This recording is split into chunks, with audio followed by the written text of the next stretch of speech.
good evening. Welcome back to Elden Ring, Shadow of the Erdtree.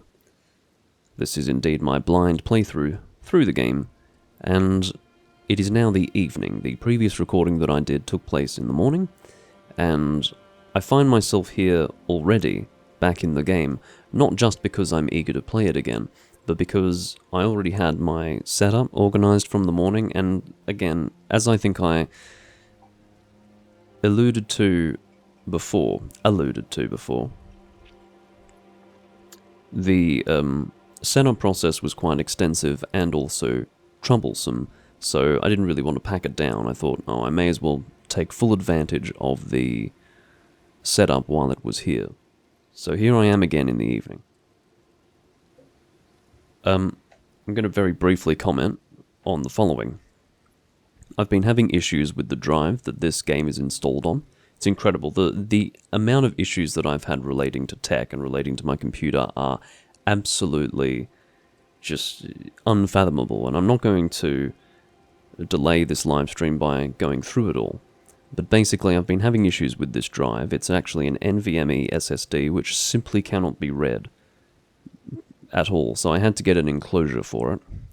And then, on top of that, I then discovered that none of my USB 3.1 ports are working on my computer, neither the Type-C nor the Type-A. So, this NVMe SSD, which should run at a maximum of about, well, I don't even know what the speed is, it'd be more than 10 gigabits per second or whatever, gigabytes. It's instead running at, well, way lower than that, sort of basic hard drive speeds. It's really not functioning. It's functioning through USB 3.0 right now. And it took me about 3 minutes to load into this screen. 3 minutes. So, I'm really concerned that that actually happens while I'm live. I really don't want it to, but it may do. I'm getting the impression that most of the loading time took place there, so any future loading screens should be quicker than that, but my god, for a first-time loading screen, that was bad. That was like fucking Bloodborne on the PS4 when that first came out kind of experience. That was bad. I really do need to upgrade my computer soon, or just update my UEFI.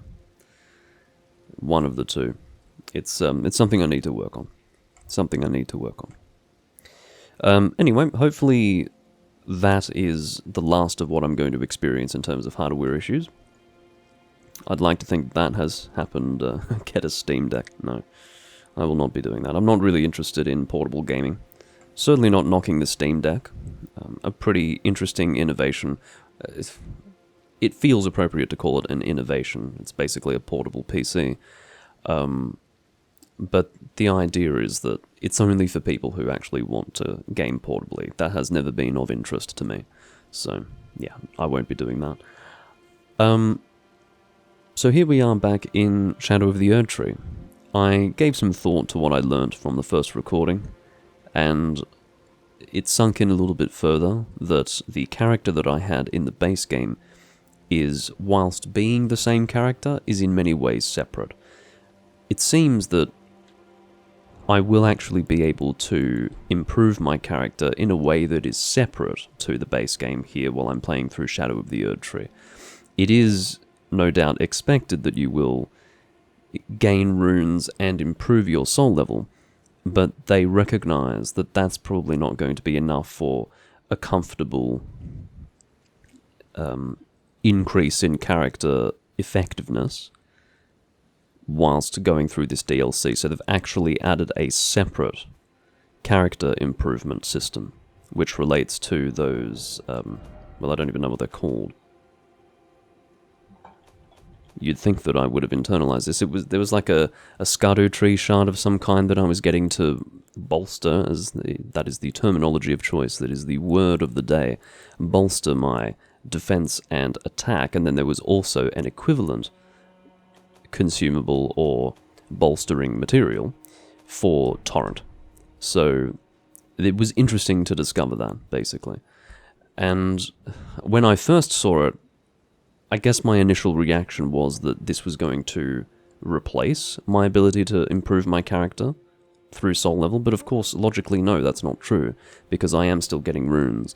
So, yeah, it's just an extra guiding hand, because I suppose if you were to actually improve your character that much, it would either be out of balance with the base game, or at the very least, the number of runes you'd be getting in order to get the sort of progress to your soul level was deemed somehow out of balance or not practical. So, they're just doing it a little differently. Yeah, so A Gaming has drawn to everyone's attention who is reading the chat that I'm using the Tree Sentinel set. It's actually not the Tree Sentinel set. Tree Sentinel is a much heavier set. It's and it has like the tree root stuff. This is the Malformed Dragon set. So this is what is dropped by the guy that you fight just before fighting Malekith. And yeah, you can see I've definitely, at least stylistically, gone for a full set. It is a matching loadout. This is what I've been using just at the beginning here in the DLC. This is definitely the safest loadout that I've got. It can be more challenging when you are unfamiliar with the enemies that you're fighting to actually just roll through everything. If I were playing at a higher FPS, maybe that would be fine. At the moment, I've got a 60Hz display. Really, that's not much of an excuse for someone who actually started off learning how to roll through enemy attacks at 30 FPS, so I guess yeah, that's not a very sound excuse, is it? As soon as that left my lips, I thought, no, Doomlink, you're talking out of your ass.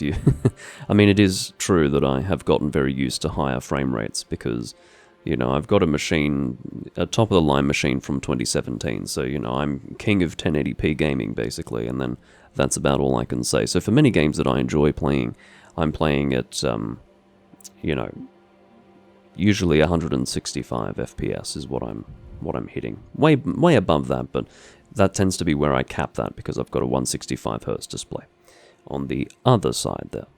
But anyway, 60Hz for the big one in front of me, as per my computer setup at the moment. A Gaming, who, just for the record, plays a lot of Elden Ring, or had previously played a lot of Elden Ring, asserts that you can play the entire DLC without making use of those shards. They are available to me, so I'm going to use them. The next time that I play through the DLC, I will try not using them and see if I notice much of a difference. But I feel like it would be appropriate for my first playthrough to give it a try. To just use them because they're on offer. It's hard to know how much of it is necessary and how much of it is not until I've experienced both sides of it. So I will err on the side of doing what the game expects me to do, and I will make use of those shards. Alright, so there is a way forward straight through there, but I might actually investigate this area first. I'm feeling kind of game to fight this guy. Kind of game. I have not attempted to yet. For those who watched the previous video, you will know that. But, yeah, I'm assuming he's not going to be particularly weak to bleed, so I might not go with bleed. What's my strongest, just flat damage weapon? It's not so much, of course I'm using a bleed build, A Gaming, it's more that, it's a dexterity build. My most comfortable builds, historically, have always been dexterity builds. I like fast-moving loadouts, and when you're playing Elden Ring, it naturally makes sense to use bleed. It feels like a waste to at least not make use of that functionality. And this was my very first build that I used in Elden Ring, so definitely made use of bleed. I do not use it as liberally as other people do. It's not like it's not a build completely built around it. In fact, I've only got 20 arcane, so I do intend to increase that. I'll probably take that to 30, but up until now I've reached soul level 165 with only 20 arcane, so definitely blood is not the absolute focus of the build. It's just dexterity-based damage. Dexterity scaling, that's what I'm into.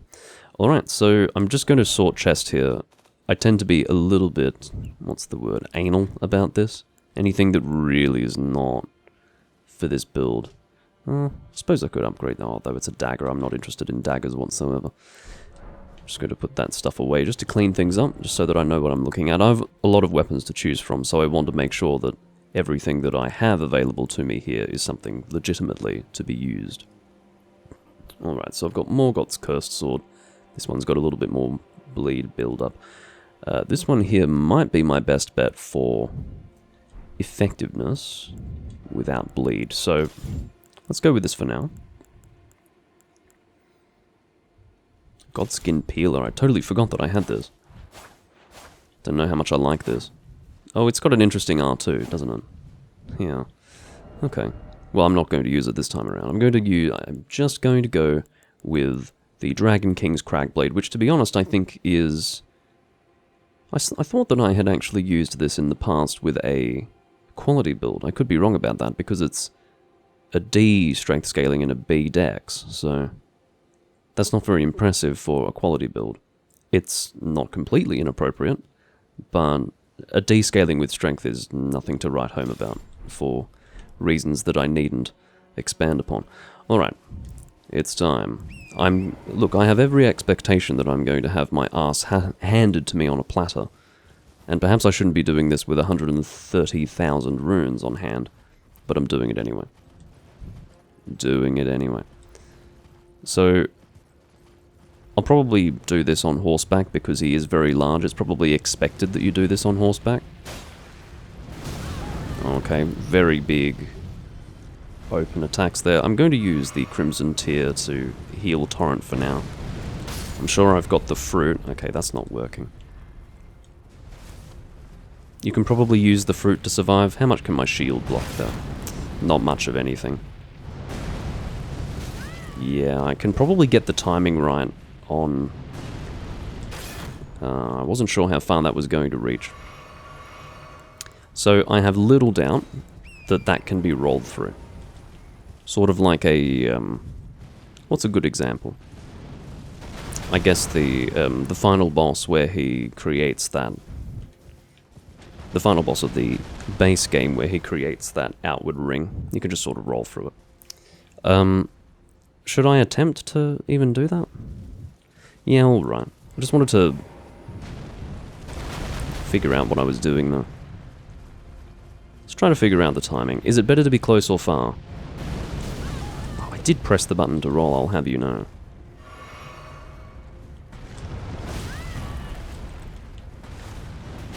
How much damage am I actually dealing? Oh, I couldn't really see what he was doing. I was going to drink a Nestus Flask right as he did that. Sorry. Flask of Crimson Tears. It's so much quicker to say Estus Flask, honestly. Why do we have to do this Flask of Crimson Tears? It makes me think of a song by... Yeah, it makes me think of Raining Blood by Slayer. There's a line of which is Sky of Crimson Tears or something like that. And whenever I see that line, I just think of the Raining Blood song. But weirdly, not with Slayer performing it, but instead Vader, the death metal band, because they did do a cover of that. Okay, there goes... Oh no, something died. I thought it was just Torrent dying. Guessing you can jump over that? Yeah, maybe I'll do it that way. If I jump over it with Torrent, that might actually be more effective. Excellent, let's do it that way. I should have arrived at that sooner. What I was actually expecting was that there would be more of a lingering effect than that, but it's really not, it's just visual. Well, that's very good news. Easier than it looks, it turns out. There is a separate issue though. Ooh, I know that sound.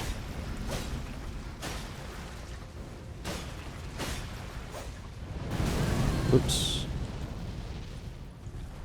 But yeah, that was the sound of getting an opportunity to deal a critical hit.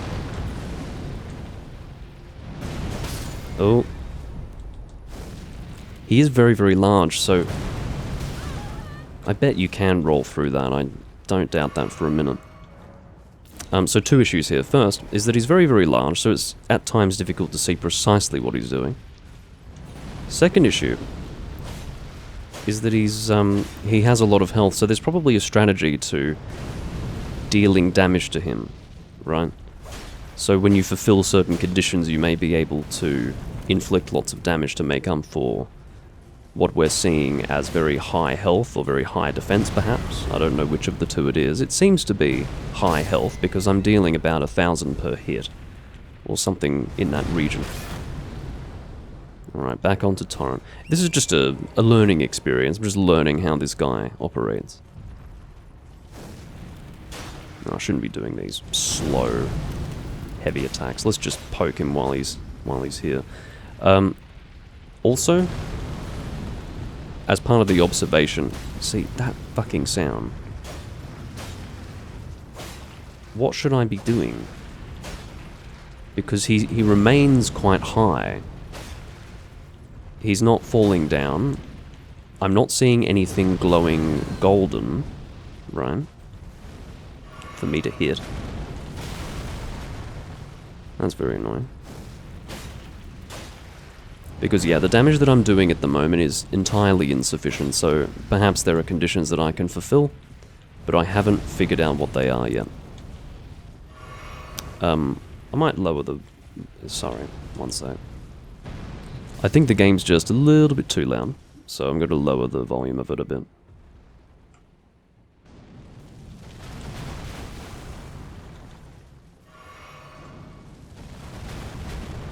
Alright.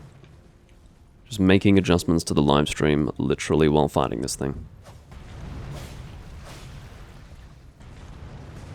Yeah, so, like, for example, when he digs his arms in and swings them, sometimes if you're really close to him, it can be hard to see that he's doing that.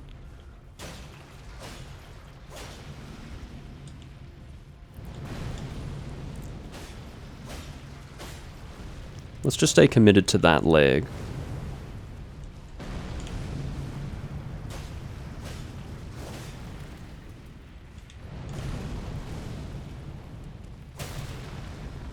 Okay, now he's fallen. Any... no real opportunity that I can see. Oh, there it is. Found it. This is the big damage. There you go. 37,806. I'll take that, sir. Yeah, so that's what I was expecting. I had no intention of that fight continuing on with me dealing that amount of damage and then eventually killing him. That obviously wasn't how it was intended to be fought.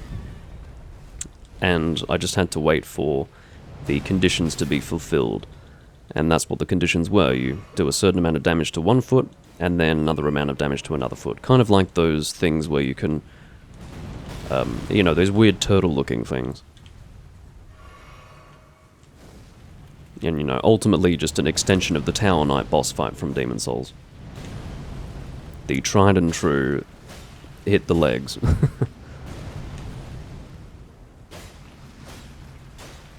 So we'll remain committed to this leg until we get that sound. There we go. And now on to this one. And he should fall now, right? No. Okay. I'm okay with that.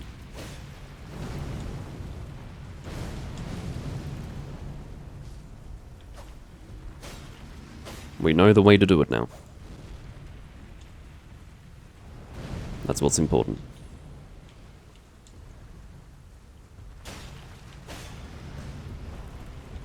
Oh, there goes the arm. Get out of the way of that.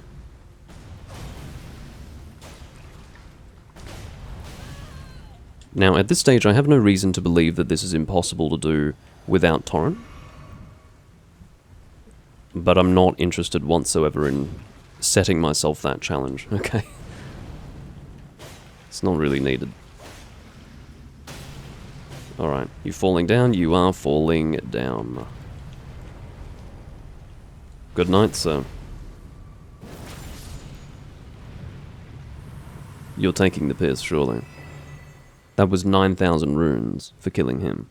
9,000.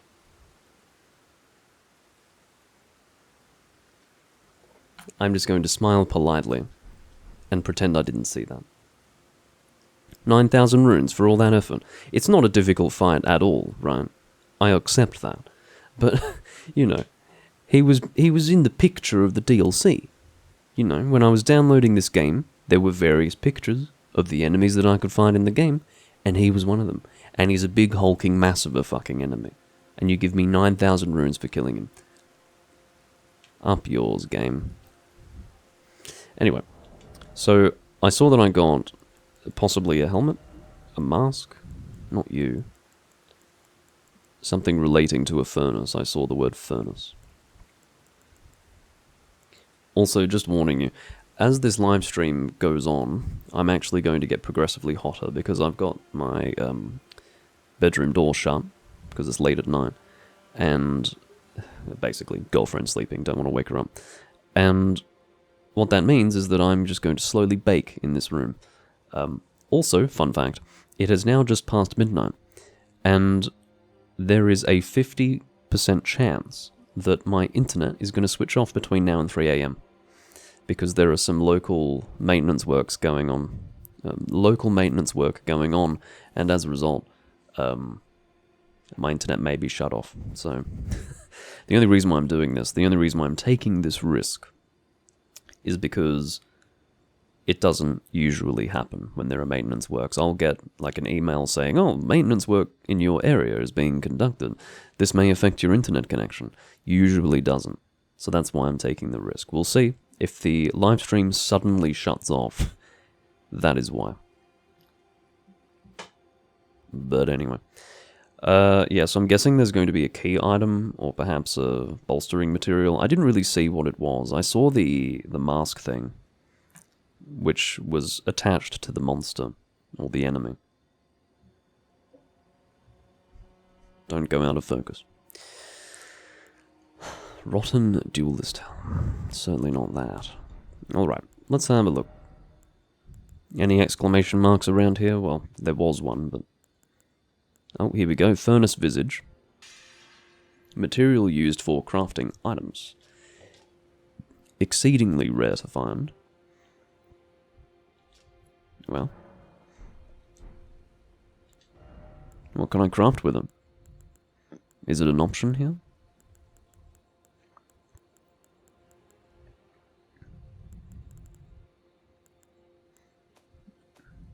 Am I missing something? Perhaps I need to figure out the ingredient before I can use it to create something? I'm not sure. It's probably just a required item that... yeah. I don't really do much item crafting in this game, and to be honest with you, I'm actually not at all ashamed to admit that, because I have to tell you, I almost never have to use the item crafting system in this game. I think it was a good idea to have item crafting, but by its very nature, it's not entirely necessary. The game doesn't require it, and so, you know, I've just been playing this game for the most part as I would a Souls game, and obviously there was no item crafting in Souls, and I've never felt entirely prompted to craft in this game, so, you know, if I am missing out on something, I guess that's unfortunate, but I really have not felt the need to actually use it, so...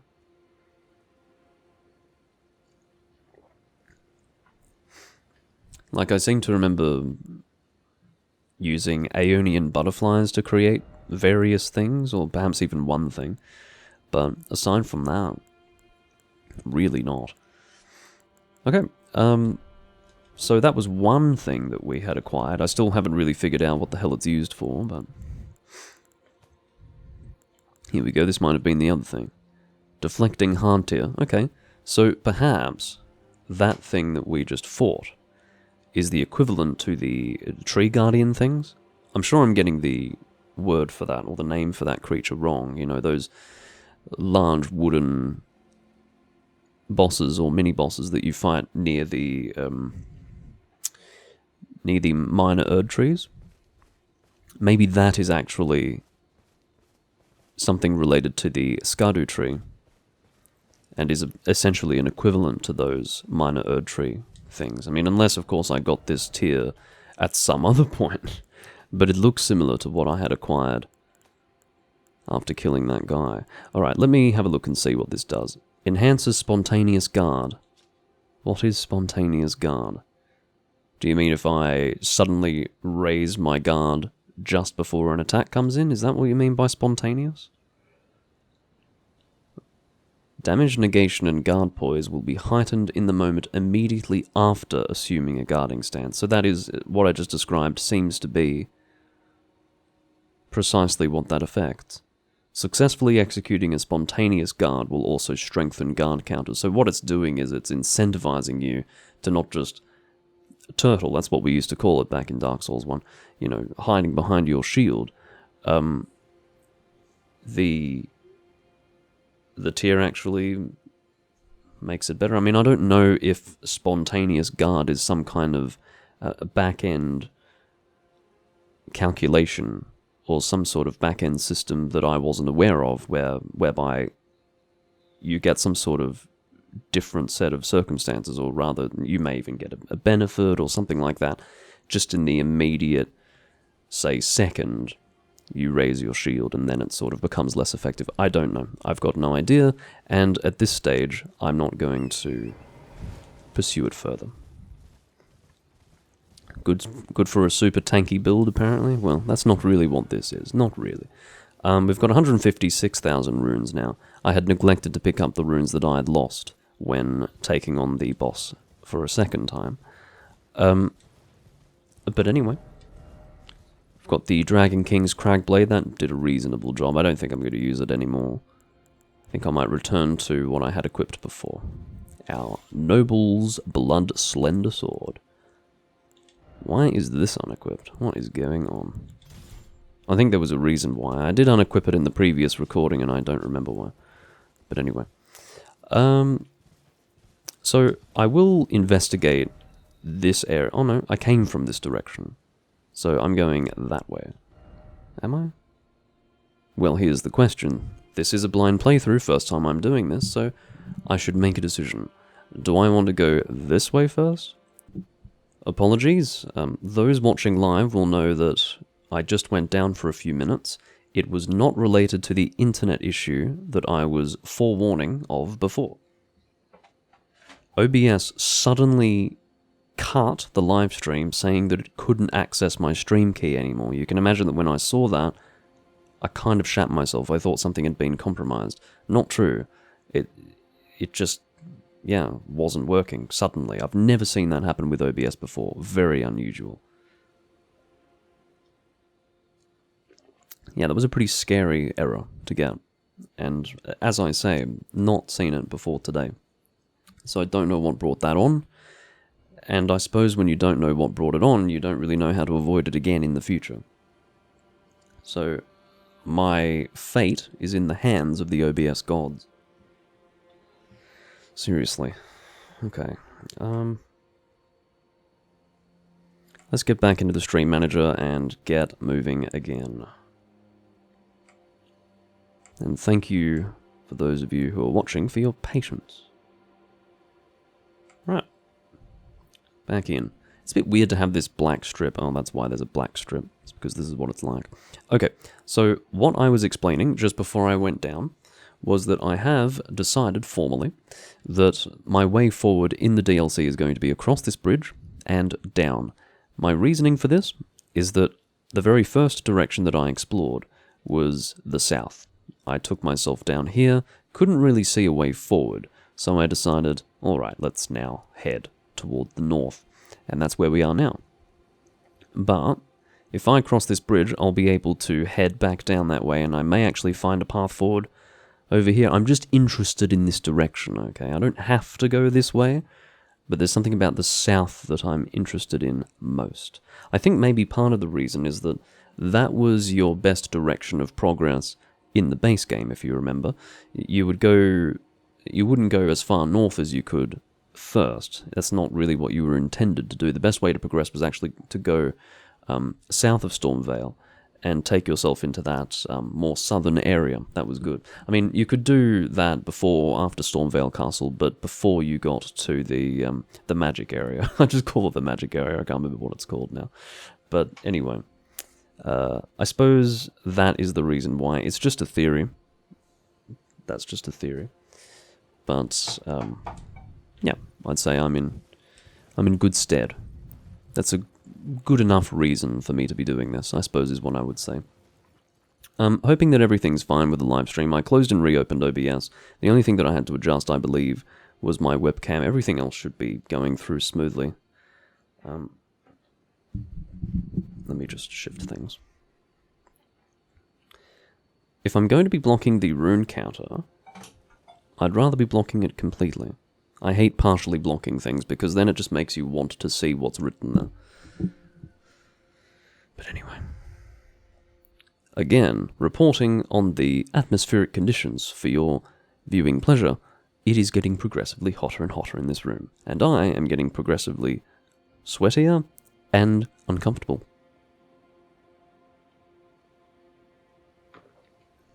Anyway, so, alright, across the bridge we go.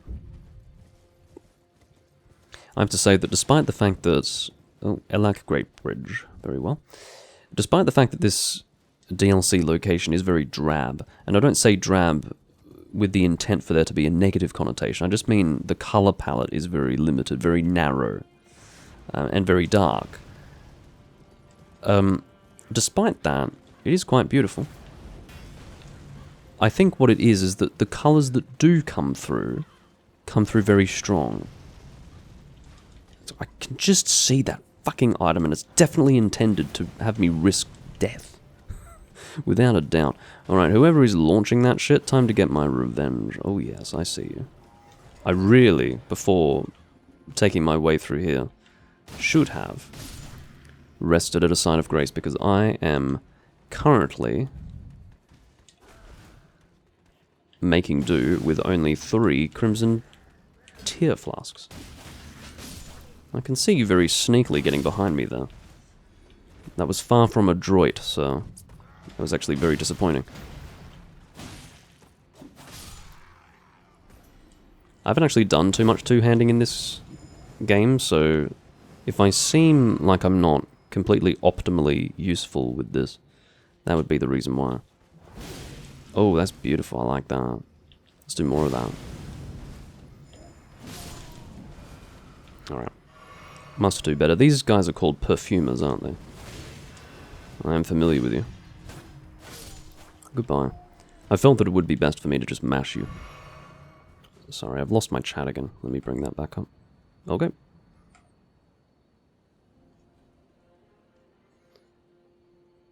Alright, back on. I'm just letting people know that I'm back on. Jesus Christ. Alright, so I can see that there is a side of grace right down that way. Let us make a beeline for that side of grace. Very good. We will take our time through this area, though. I just want to make sure we don't miss anything important. I don't necessarily have to engage those enemies again. I could just make my way through here. See where we are. This is definitely a soldier's camp. Who the soldiers are? Not sure. But I did notice last time when we went south, you will have seen that the what I believed to be regular soldier enemies were a little bit more intelligent. They seemed to be using effectively weapon skills against me, which was cool to see. But maybe you could describe some of the attacks from soldiers from the base game in similar terms. Maybe they are sort of like sword skills. You're annoying. Ooh.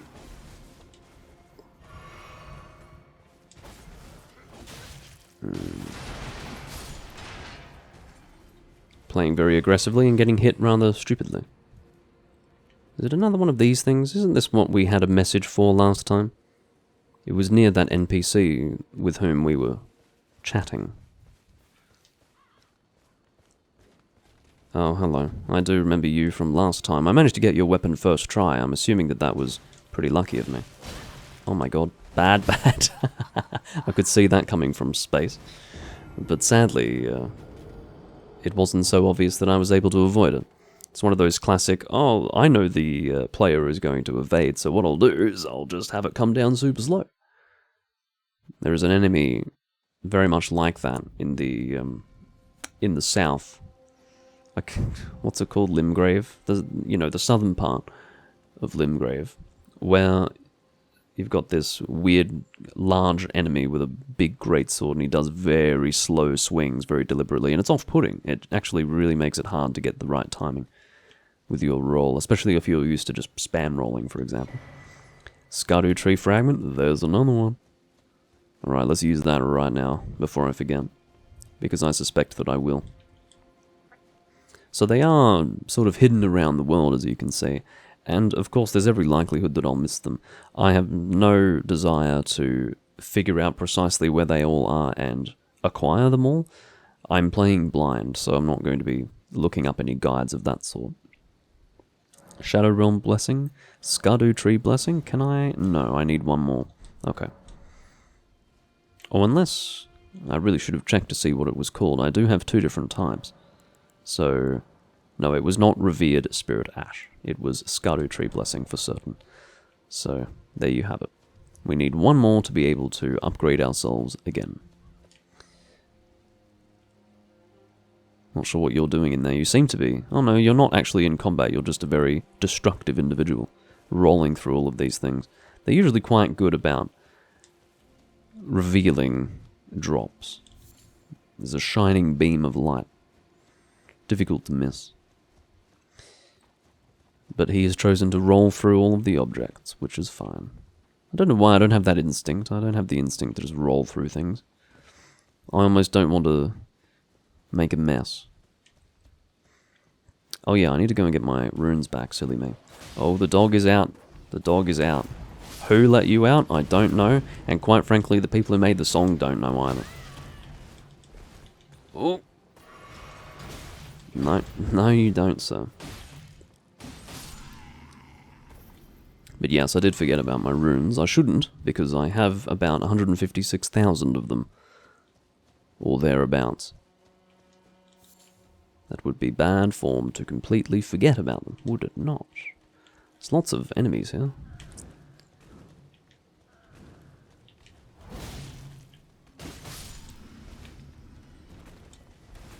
Oh yes, alright. No you don't. No you don't. I suspect it is tempting, man with large mace. But I'm going to ask you to desist. I'll make my way into what I hope is a safe area, or a safer area. Maybe. Oh! Hot on my heels, you are. I think I've just about had enough rolling through things. I'm not familiar with the enemies, and I'm probably also playing like shit. Just to be fair to myself, just to be realistic. Backstab, thank you.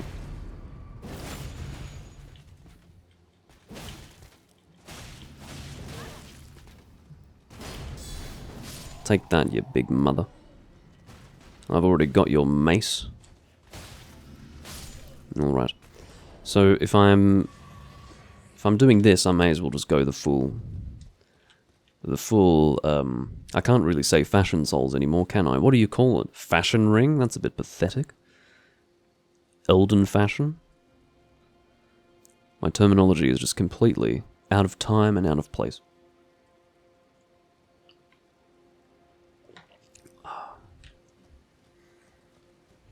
What's happening with you? You're very well animated, I have to say. It seems that he can actually throw something that homes in on the player. I did notice that. Oh yes, there's a good example of a weapon skill. It's that Ash of War where you can stamp on the ground and create that shockwave. I don't remember what it's called, but it's definitely something the player has access to. And I got a little bit of a sense for that when fighting the previous boss as well. They feel a little bit more like players, which is good. It means that they're more dynamic. It's not that they're intended to mimic the player, I don't think. It's more that because the enemies are so dynamic, they start to more closely resemble the player. Good night. It's funny that that action actually managed to flinch you. Goodbye. Mesmer Soldier. I got a Smithing Stone 3. I don't know what they expect me to do with that. Certainly not upgrade a weapon that I'm currently using. One would hope not. Could you imagine? I'm sure people do that. I mean, people do ridiculous things. People do naked runs, fist-only runs, play with the Guitar Hero guitar runs. Like, anyway.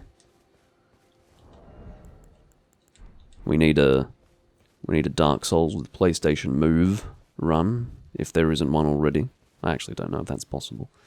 I had a friend who had PlayStation Move. I certainly wasn't going to spend money on something, on a travesty of technology like that. But, yeah, I don't know if it could just be used with any game. It's possible that it could have been, but on the plus side, it did glow. It was probably the best thing that it did. God, remember when we thought fucking Kinect was this amazing, revolutionary technology? I bet Microsoft were absolutely wetting themselves when they were able to actually manufacture that. And then they realized, oh shit, people actually just want to play games with a controller. Who would have thought? But that's alright. They successfully installed a camera in your living room. That's what's important.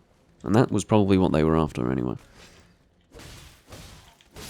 Ooh. You are flailing yourself very inelegantly. And inanely. For you benefited in no way from your pointless swinging of your arm.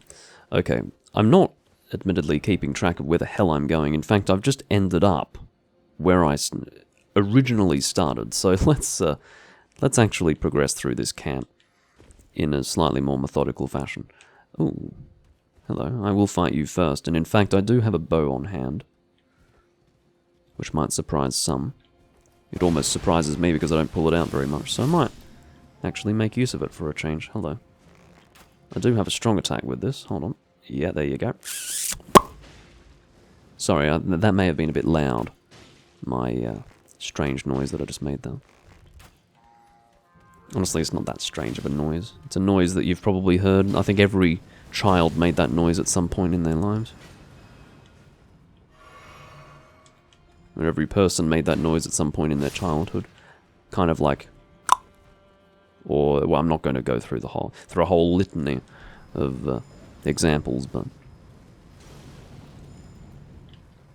You know what I mean? Oh, I have, rather mistakenly, two-handed my shield. I do that a lot. Not a lot, actually. But it happens often enough where it feels too frequent. I need to really get on top of the range of my weapon. I had no hope of making contact with that previous attack. Yes, alright. If you're going to behave in that way, you will be backstabbed. I used to follow a gentleman named Jerp Does Games. He used to be an absolutely phenomenal live streamer of the original Dark Souls game back when it was new. I watched him between probably, it would have been 2012. Between 2012 and 2013 I watched him. He was the sole individual responsible for creating the backstabbing Mask of the Child builds. It was called the Jarvis build, and he was very much a... I guess the word role model comes to mind as far as someone who played the game really well and did it with a manner that was completely... It was almost detached. He was like, yeah, I'm just playing this game really, really well and fucking crushing everyone that I invade or get invaded by. He was a good guy.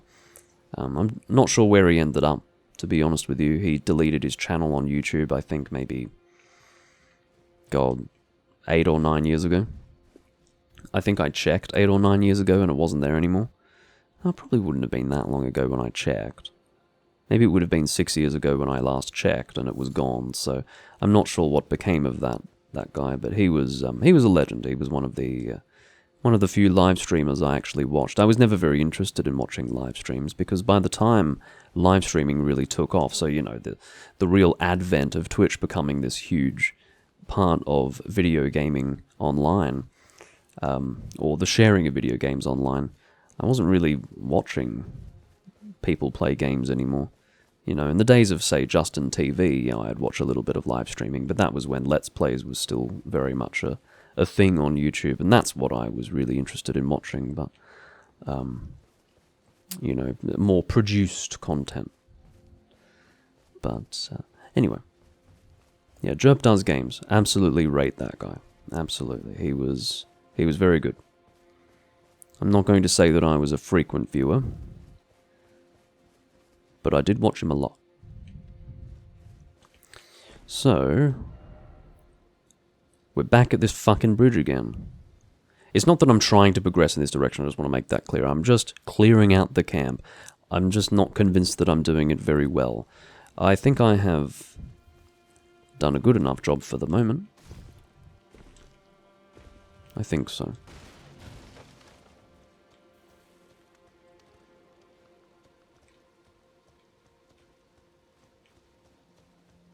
Well, I think I've waited long enough. Let's see what the hell this item is. Wasn't there an item up here? No, that was actually the glint of a sword catching the light. Alright, so we don't really want to go this way. I am going to head in this direction first. That's what we're doing.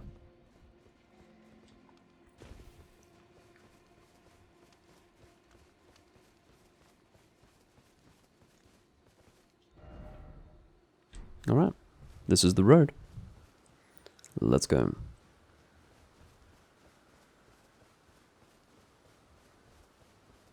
Yeah, it's not really sustainable for me to do evening recordings.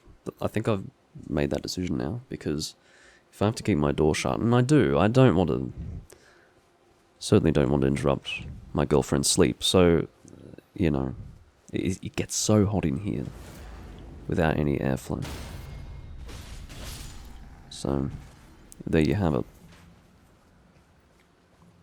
I could potentially open the window behind me. Yeah, I suppose I could do that, couldn't I? It would take a moment, but I think it would make a difference. Maybe I'll arrange that. Because at the moment, I'm actually concerned about my computer. That's how hot it's getting in here. I want my desktop to be able to get cool air to actually fucking cool it down. Because at the moment, you know, it's obviously exhausting heat, but, you know, it's going to intake warm air, so it's not going to work. I'll be back in just a moment, and I will open the window behind me. Just one moment. Basically, my green screen is right against it, so I wasn't sure if that would be viable, but I'm going to make it work. I'm going to make it work.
Alright. So I think that will very quickly make a big difference. I wonder if my green screen's going to be swaying in the breeze or not. I do wonder these things, but anyway. That's going to make a huge difference. I'll actually be able to fucking breathe in here. Alright.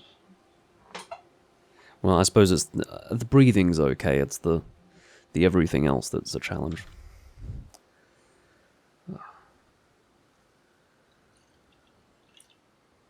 At least the sake's cold.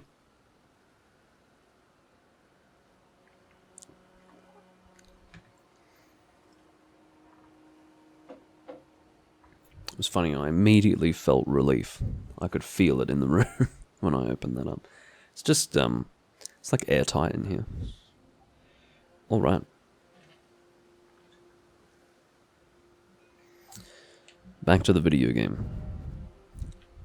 I'm facing in the wrong direction. Let's make sure that we're actually progressing properly.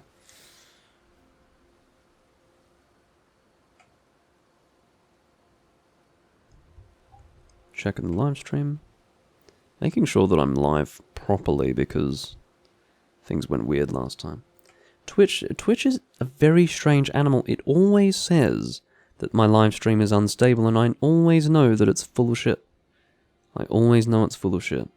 Because I live stream with a wired connection, I stream at a very good bitrate, and it's always a reliable upload. And I never get complaints from people who watch, so, I mean, how helpful is it for you to tell me that my live stream is unstable, Twitch? You've been doing this for 6 years, telling me my live stream is unstable, and yet you're full of shit. So, I don't understand it. Unhelpful. It obviously doesn't put me on edge, because I know not to trust it, but to consistently give me such manifestly useless information, it begs the question, why? Alright. More of you. Dog first. The dog wants to be killed first, I can see.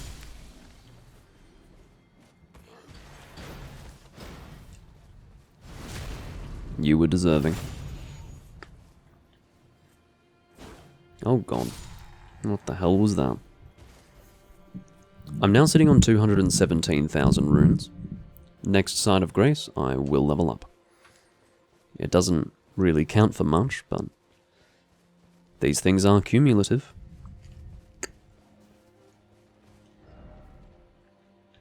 Alright, so there is a path up here. 2 directions for me to take. There's one that is higher up. I explained in the previous recording that the topographical nature of this map is not always clear, but that's fairly clear. Like, this is obviously an elevated position, and this is lower down. And I can see that visually. Huh. You know what's better than a map to tell you what your surroundings look like? Your eyes. Well, I suppose it's situational, isn't it? These guys are a bit disturbing. You look like you're covered in oil, and not, well, tar. Tar would be the word. I don't want to say oil because then it makes you think of some oiled up German. I don't know why I thought of German people, but maybe that's not a mystery to those of you listening. But maybe some people would be confused. I also think my computer will now run cooler, by the way. Oh, did you just... who was just breathing red stuff? I think you were breathing red stuff. Hey, this is my target. This is my prey. Sounds like a bit of a cliche from an anti-hero or an antagonist of some kind. This is my prey.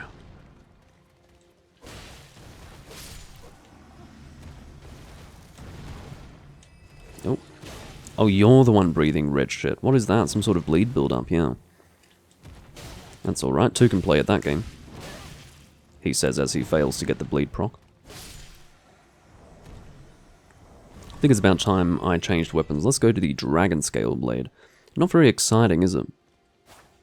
It's a bit like a, well, I suppose it's very basic. What sort of... oh no, excuse me. I must eat my words. Immediately. Look at that. That's cool. Oh, fuck me. What am I talking about? This is a cool weapon.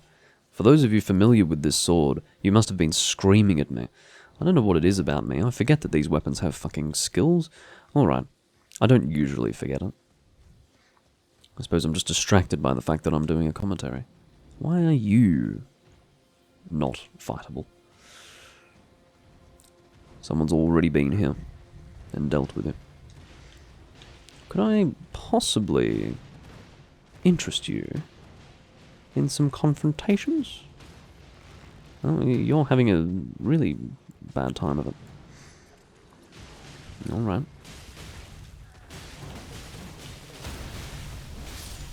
Oh, mwah. That's what I like to see. Given my soul level, it wouldn't be completely unreasonable to increase my mind, would it? Get my FP up a little bit. Because to be honest, it's pretty low. It's been okay before now, but it's getting to the point, I think, where I would benefit a little bit from more sword skills, especially like when I see, for instance, the dragon scale blade here. Being able to use it more would be excellent, because it consumes a lot of FP, so the FP cost is 25 on the sword skill, compared to this, for example, which is 3. So, and I haven't actually been using that now that I look at it. But, yeah, 25 FP cost, and what is my FP when I check my status? My FP is 82, so that's a good chunk of my FP, unfortunately.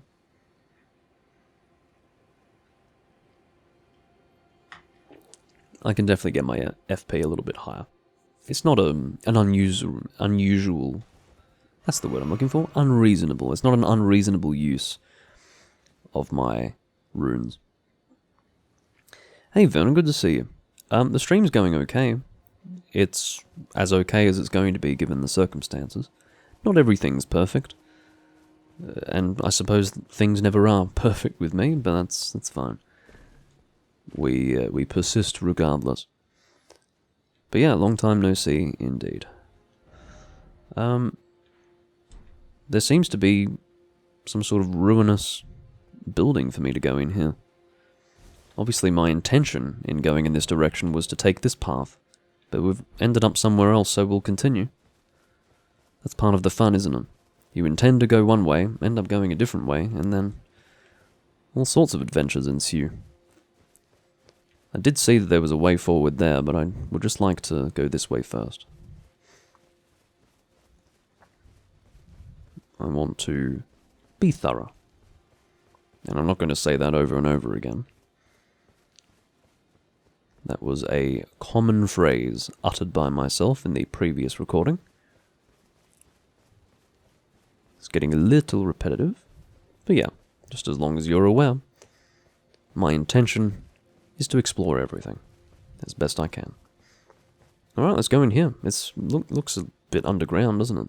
Or at least inside of a larger structure. Or no, it is actually within the earth, the terrain. Ruined forge lava intake. Oh, God. So there must be some kind of giant forge somewhere. Maybe on the top of this mountain. Maybe it's this building here. Looks a bit small though, doesn't it? No. But apparently this is where it intakes lava for purposes of forging, which is exciting. Let's explore this area, shall we? So as I said, I've got some runes that I can use to level up. Only once, though.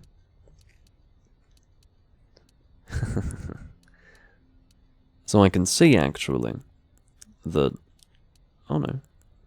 No, I'm just being stupid, ignore me. I was about to say something really ignorant. Let's smoothly move on from the observation I was about to make. So, we'll increase our mind, I think. I genuinely believe that if I take mind to 15, that would be a better use of my runes right now than increasing arcane. Arcane, I'm not really itching to increase it. I will benefit from taking arcane from 20 to 30, but weirdly, after using the dragon scale blade, I have become inspired to increase my mind, so let's do that. It makes me smarter.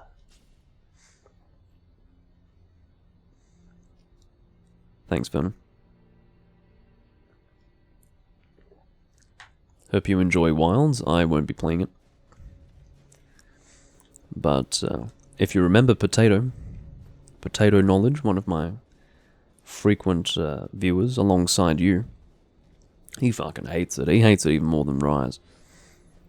Which is...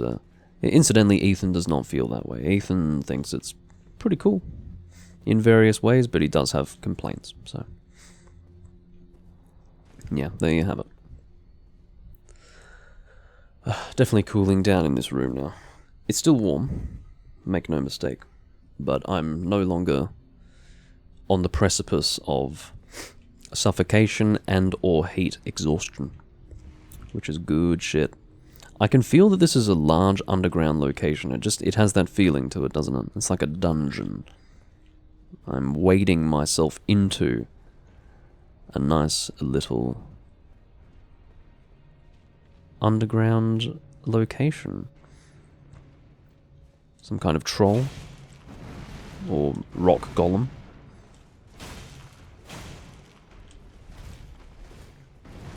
I can see that this is actually your equivalent to a mine.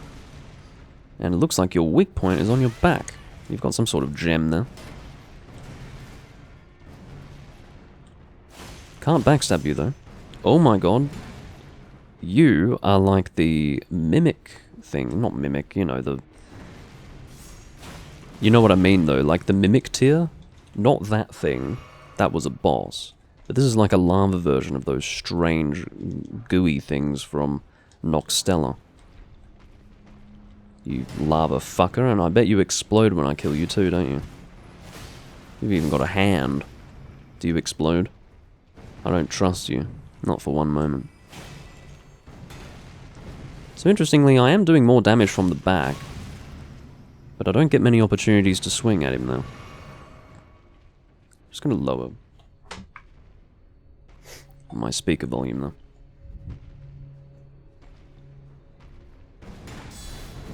I shouldn't be doing that. That's a bit stupid. And again, I shouldn't be doing my counterattacks when I can't actually deal decent damage. Oh, you're too large for your own good, aren't you?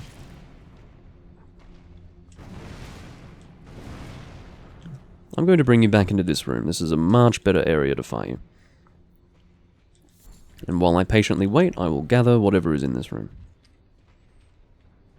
I think that's all there was.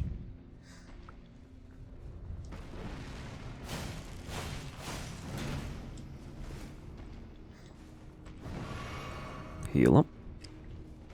I think I can actually get more Crimson Tears than what I have. Or more Crimson Tear flasks. Keeping in mind I'm not using any Cerulean Tear flasks. Oh. Looked like a bit of a wrestling move there.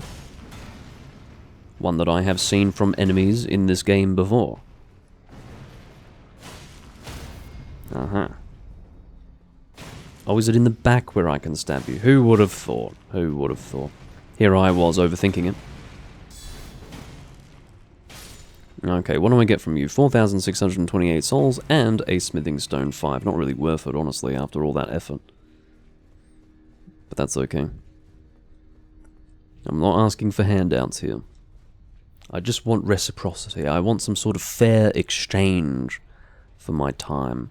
And 4,000 souls doesn't feel like it. Can you just hurry up? Like, okay, great. You're this thing that's forming in front of me. I love it, but can I kill you now? You take about 3 hits to die, and with respect, compared with the previous fella, it's not actually very impressive.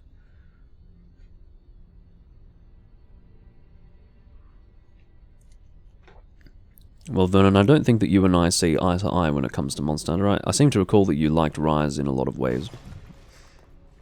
So, that's not to say your opinion is illegitimate, it's just to say that we probably have very different opinions.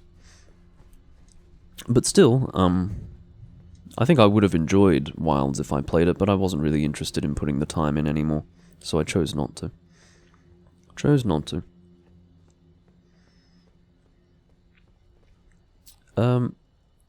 What the hell am I doing? I can see that there's something we can reach over that way. How do we reach it?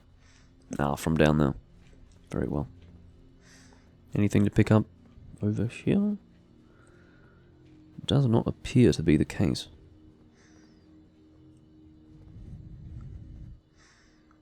Alright. I don't really see a reason to use that ladder, so I shan't. I shan't use the ladder. By the way, always good to give you my impressions as I play this game for the first time. Or, not this game, but rather this DLC for the first time. So far, enjoying it. It feels good. I like this location that I'm in right now. It feels a little different to where I've been hitherto in the base game. And, yeah, it looks good. It feels fun. It feels just like a continuation of the base game, which is what you want, really. You don't need to have From Software reinvent the wheel. Like, I just want to continue the enjoyment that I was having in Elden Ring, the base game. And that's how it feels. There's always scope for improvement in any video game, obviously, but the safer option is just to maintain the previous high standard, which is, in my opinion, what the first Elden Ring achieved.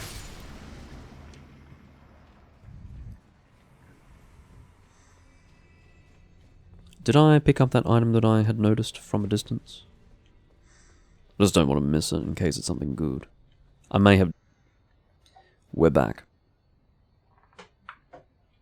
This time, me losing connection to Twitch was internet related. So just to recap, there are local, what's the word? Maintenance work going on. There is local maintenance work going on, and consequently there may be dips in my internet connection. So let's just keep trying. If it happens one more time, I will resume on another day. How about that?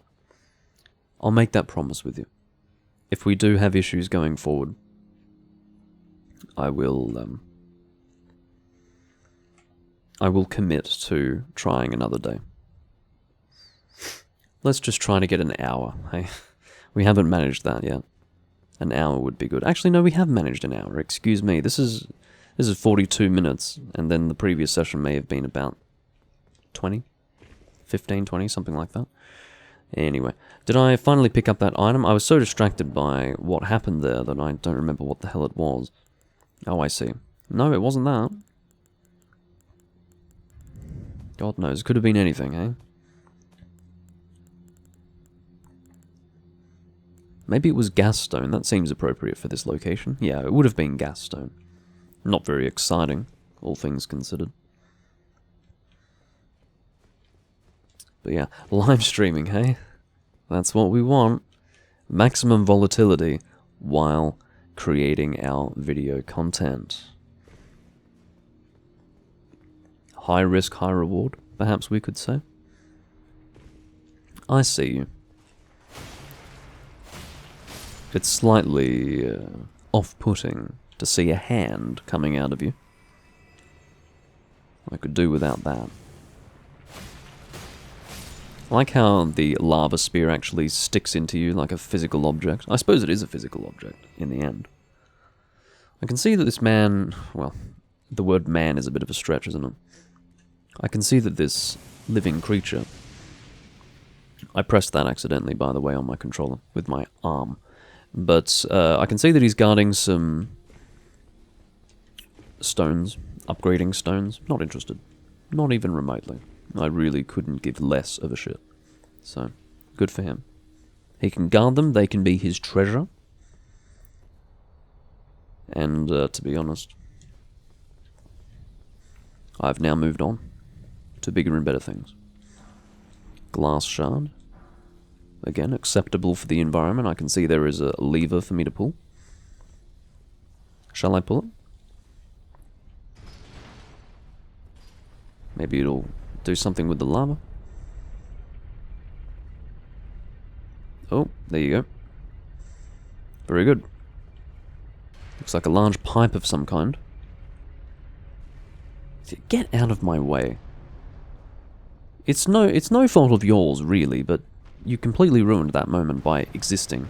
Just by playing the game alongside me. Well, not even alongside me, that's also a bit excessive as a description. Simply by playing this game right now, you interrupted that moment for me. Honestly.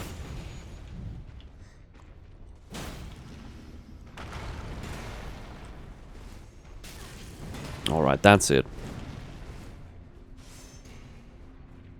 My patience wears so thin.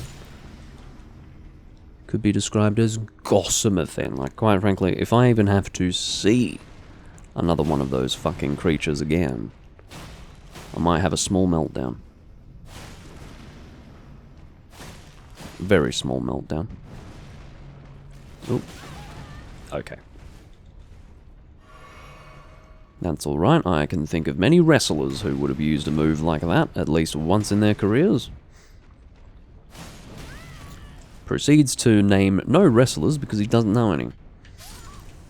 Well, I think I know some wrestlers. What have we got? We've got, who was a wrestler? The, what was his name again? I can't even remember the names anymore. That's alright.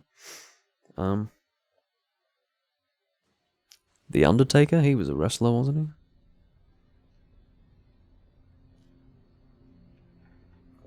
Doesn't matter, I never watched wrestling. It always struck me as a little bit juvenile, but that's me. You know, if you're a huge wrestling fan, that's a-okay. And, in fact, I apologize. I don't mean to belittle you. It just so happened that I found it slightly ridiculous even as a child. But yeah, I get that it's entertaining. I thought it was funny, you know, and not necessarily in a bad way. I thought it was genuinely funny. There was even one time when I was at a friend's place and he had the wrestling on. There were, you know, presumably the girlfriends of the wrestlers started fighting. That was kind of funny. I thought that was great. Confusing and bewildering, but funny, I have to say. Alright. Slowly but surely making our way back to where we were. I haven't actually commented on the manner of my death previously because there's not much to comment on. It was unfortunate, largely my fault, and I'm moving on. See what we can do. I really need to improve my sitting position because I've actually managed to put my hand in such an awkward position that my whole wrist hurts now. Come on, Doomlink. Get with the program. Find a comfortable position and play the game. Alright, the pipe is in place, that's what we want. And I'm actually so weary of your existence that I think I might just ignore it entirely. Oh, fuck off. Alright, let's do it, come on. Can I make it? Just barely. With not even an inch to spare. More of you. When I said that I'd have a small meltdown if I saw you again, it was a little hyperbolic of me. I suppose I, since having made that statement, have already built up another amount of tolerance to the fact that they exist, so all is well. Not sure what this thing is. Maybe if I were interested in mining and other subterranean activities, maybe I would know what that was. It looks like a drill. I can say that looks like a drill. Maybe that's all it is. In fact, yeah, it's a drill. That's what it is. I don't need to be learned in the area of... I don't even know what's... is there a special technical term for mining? I bet there is. You know, you've got human resource managers for garbage collectors. There must be a euphemism to describe a miner that has recently been brought into common parlance. Surely. Surely. What would they be called? Pickaxe operators? I'm sure you could fit the word engineer into it as well. Oh, I think I just... Oh, that was a mistake. Yeah, that was a mistake because I immediately recognized that I had been here before. I shouldn't have done that. That was a shortcut, but in the wrong direction. That was a shortcut to the beginning. Thank you. Took me straight back to where I came from, and now I'm almost back to square one. That was a temptation I should have resisted. I had a feeling that it wasn't a good idea to do that. Onward. At least you can see how chaotically I approach these things. Eventually I learn the areas, but yeah, this is our first time going through it, so... This is how I shall experience it. And you're experiencing it alongside me. Alright, so I think we'll stay on the drill.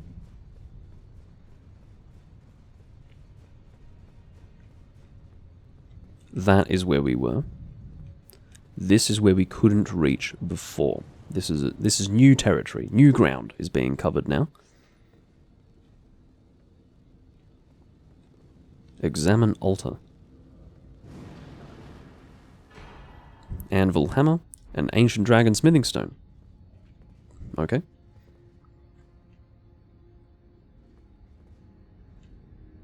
Do you think that this affects something else as well? I'm sure it does. I think this might have some sort of environmental effect beyond this area. I know from software, and I think that's what they were going for there. But they have rewarded us for our work as well. So, okay, I'm not interested in that dagger. And I also am probably not interested in this anvil hammer because it is a strength-based weapon. 39 strength requirement. Don't need it. Don't need it. It's a colossal weapon. In fact, I need to sort out my inventory. I've got a few things to put away now. 3 weapons that I saw just there need to go into my box.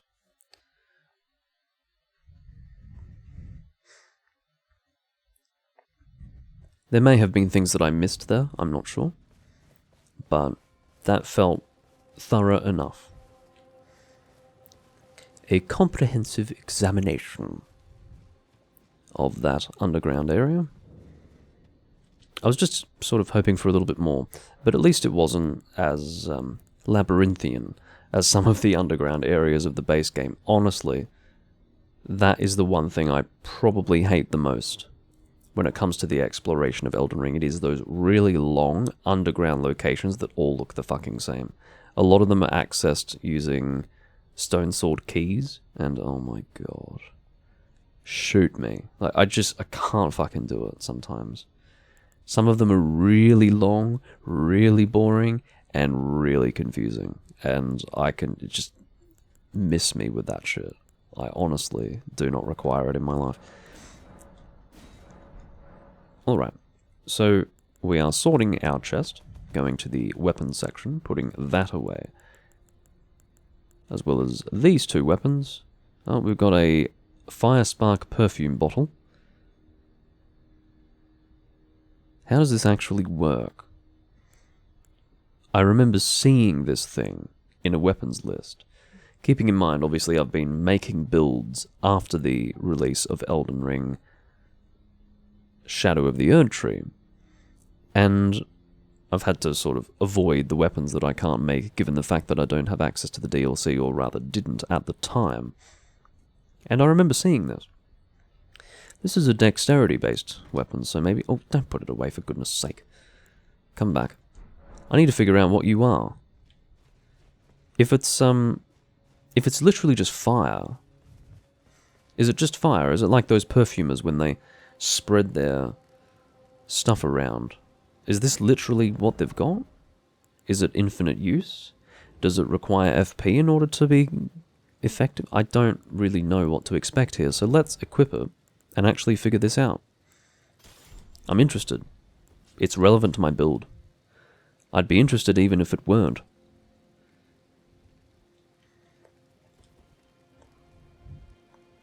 There are 2 bottles there, is this a... Because I do know that in the DLC here, they introduced a new weapon type, where it's like a combined thing. So basically the weapon includes 2 that you can hold in both hands. So perhaps this is one of those things. I can't really see though. Oh, yeah, I can see 2 bottles in 2 hands. Look at that. It is one of those weapons, which is so confusing, because the whole reason why I thought that it was one of those 2-handed weapons was because there were 2 bottles, but no. I'm holding 4 of them now. Okay. Well, let's try one for now. It is that. And it does not require FP.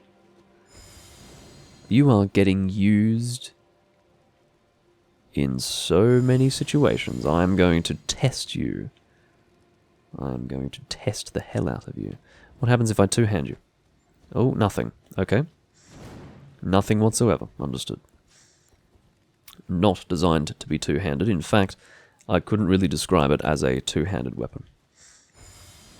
So, low... This is the R2. A big, low, wide arc. R1. Fairly close range. I mean, what we're dealing with here almost is combustion pyromancy. But perhaps you could even say that it's got more range than that. Yeah, it has more range than combustion pyromancy, and it also has a wider area of effect. This is interesting.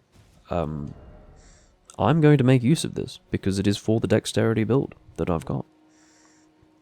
I'm excited. And indeed, I'm not entirely sure where I picked it up. I just found it in my inventory. I acquired it at some point. I think maybe when I picked it up, I thought that it was some kind of ingredient for crafting and completely ignored it.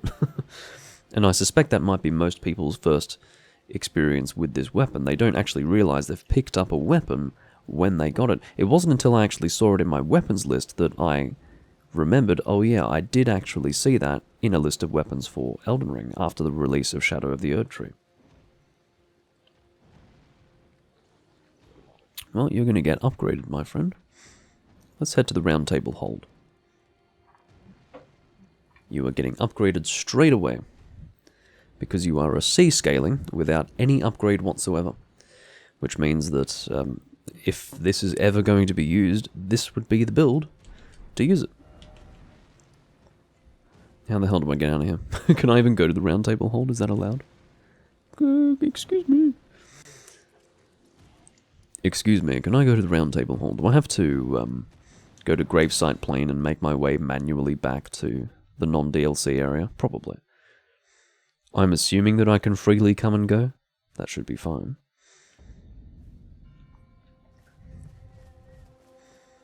I just have to put a bit of effort in.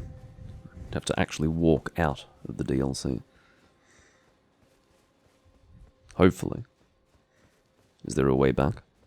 If you don't let me leave this DLC until I complete it, I will be pissed. Because I want to upgrade this. Maybe I have to find a separate smithy. Which is possible because if you did notice, Ruined Forge Lava Intake, there is a forge around here. So maybe I should be doing that. I should actually be utilizing an in DLC upgrading location rather than returning to the round table hold. Unless I'm missing something, it seems to be precisely that I must do. I can't go back. I'm just show lands between. Ah. No, I'm just being an idiot. I had to check all of my button prompts down there. And then I saw, yes, I can return to the round table hold. I just thought that maybe there would be something to interact with on the map that would send me back to the round table hold, but no, I had to actually change to the other map in order to do so. That's fine. Alright, familiar territory. I'm assuming this will upgrade with Somber Stone. Let's see what I've got on hand. Nope, this is standard smithing stone. Extraordinary. Almost can't believe it. Almost can't believe it. Alright. Let's get 7 smithing stone 1 and then proceed further. Basically, we need 12 of each smithing stone. That is the situation. 12. Excellent. That's what I like to see.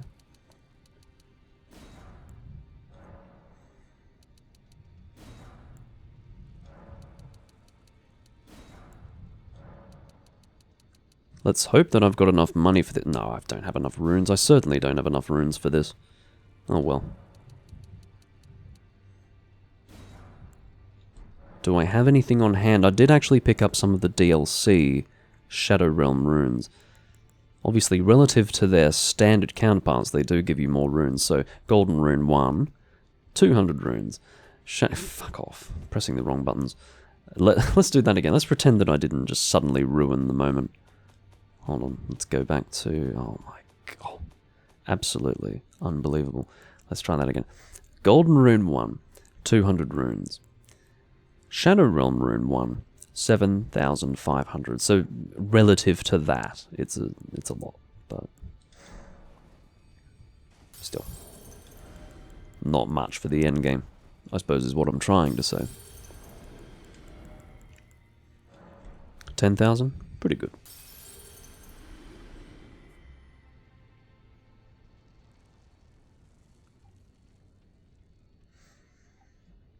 All right. Let's see what we can do with these runes, shall we? So we took ourselves to 12 on the Smithing Stone 7. No, I didn't think that would be working for us at all.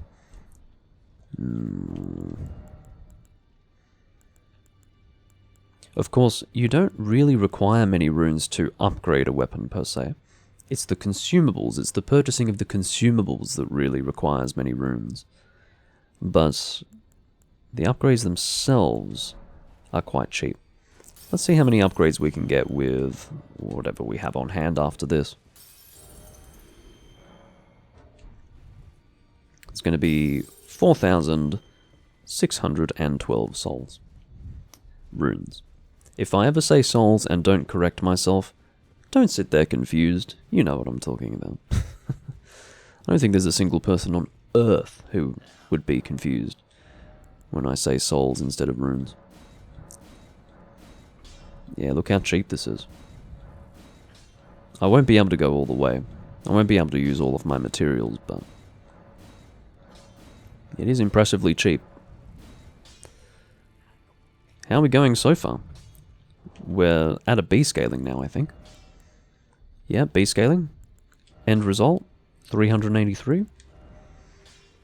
It is pure fire damage, which is a bit of a demerit. It's not always considered good to be fully reliant on non-physical damage. It can be, obviously. You get to ignore shields a lot of the time when you do that. But, yeah, a lot of enemies will have, maybe not a lot, but there will be a percentage of enemies that you encounter who will not be weak to fire. But this is exciting. I like the fact that this is here, and I also like that I have a build perfect for it, because this is not going to fly with a lot of people's builds. I mean, who's going to have the dexterity to really take advantage of something that purely scales off dex, nothing else? Just, you receive no other benefit from any other skill except dex. And look at me sitting at fucking 80 dexterity. That's what I like to see. This is my weapon. This is literally what my build went to the DLC to acquire.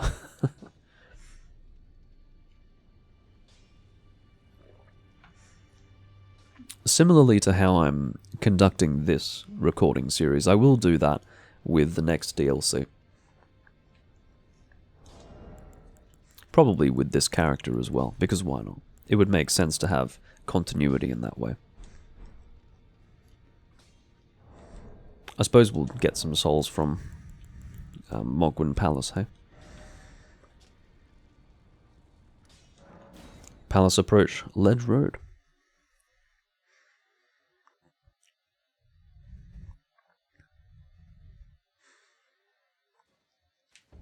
Alright. Yeah, we'll replace this one.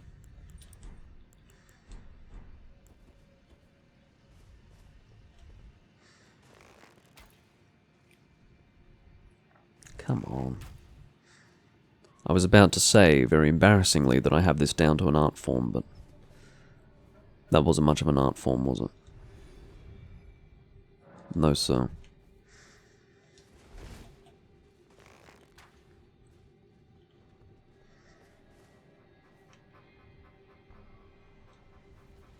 Did I get it? I did. Don't have to wait for it to actually hit your rune count. You can actually rest just before. Saves a little bit of time, you know? Depends how... Oh, thank you for that. That was lovely. I just got a fucking face full of your hair. That was tremendously pleasing to the eyes and other sensibilities that I won't mention.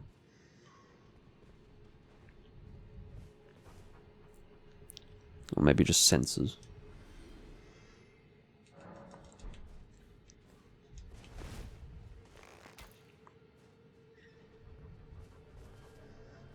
I'm the quickscoping master. Bow quickscoping. Why not? Oh, I actually rested prematurely there. I didn't get anything from that one. That was bad. That was a bit, that backfired on me, didn't it? Not very cool, not very cool. I end up looking like a bit of a lummox when I rest at the side of Grace without actually getting anything from killing him. You know what? This will take me to 80,000, that'll be enough. What are you playing at? That's probably what happened last time. Occasionally he doesn't like it when I walk away like that. Occasionally. Occasionally.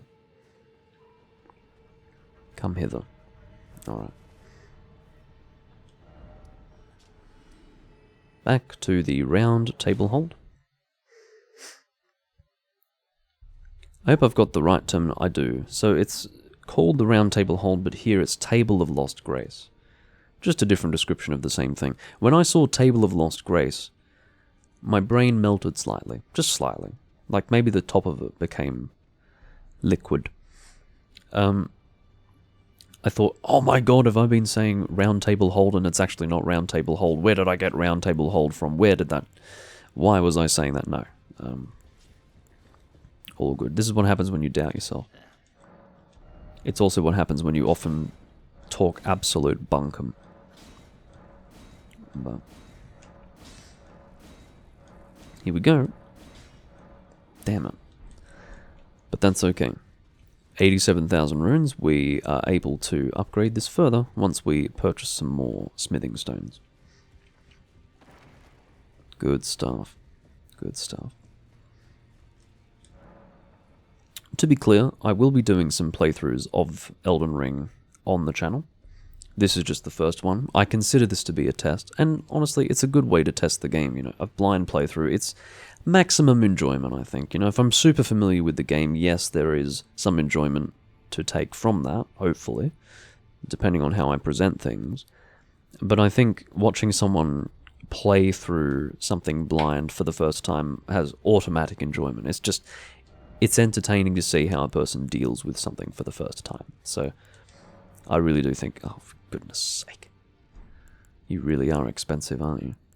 Alright, well, back to the fucking bird thing. Bird thing, you are needed. You are very needed.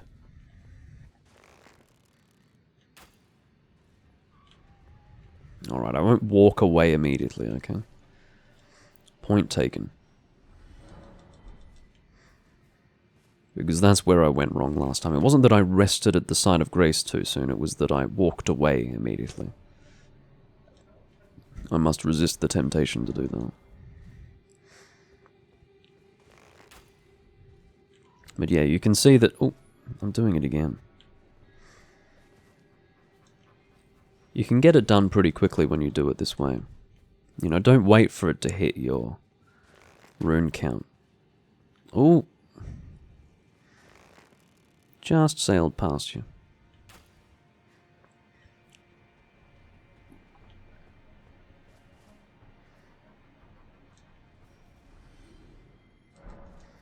It's all about the efficiencies, isn't it? Oh yes, sir.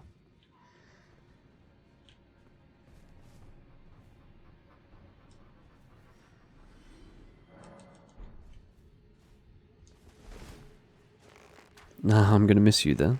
Oh no, just managed to get you. It's good news. Wow.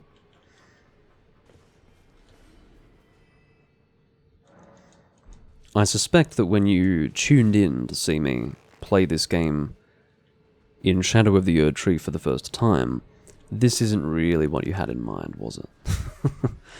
But I really want to upgrade my perfume bottles. And, of course, because I'm going through the Shadow of the Erdtree DLC, it simply wouldn't fly for me to have something that wasn't fully upgraded. It's expected that I have something fully upgraded, so that's what I'm organizing for myself now.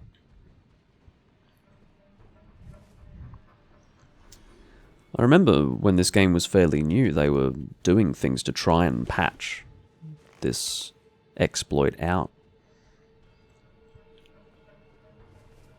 I was actually expecting them to get so enraged by the presence of this monster that they would just completely write him out. Or just troll everyone by giving no souls when you kill him, or something like that. But that didn't happen. They decided to keep him in. Thanks for that, From Software. People will always find a way to game the system. That's just what it is. And I think they understood that.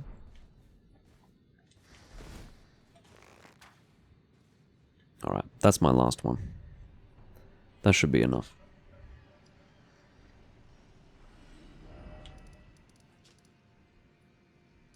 Very good.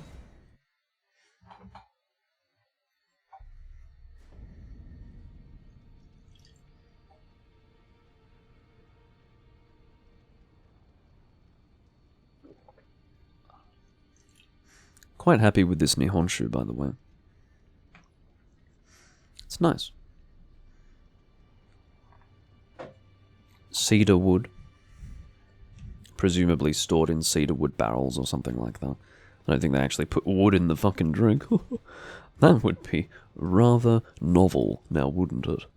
Yeah, not recommended that you put wood in a drink. It's just got that cedar wood infusion. What am I doing? In the immortal words of Doomlink, get with the program.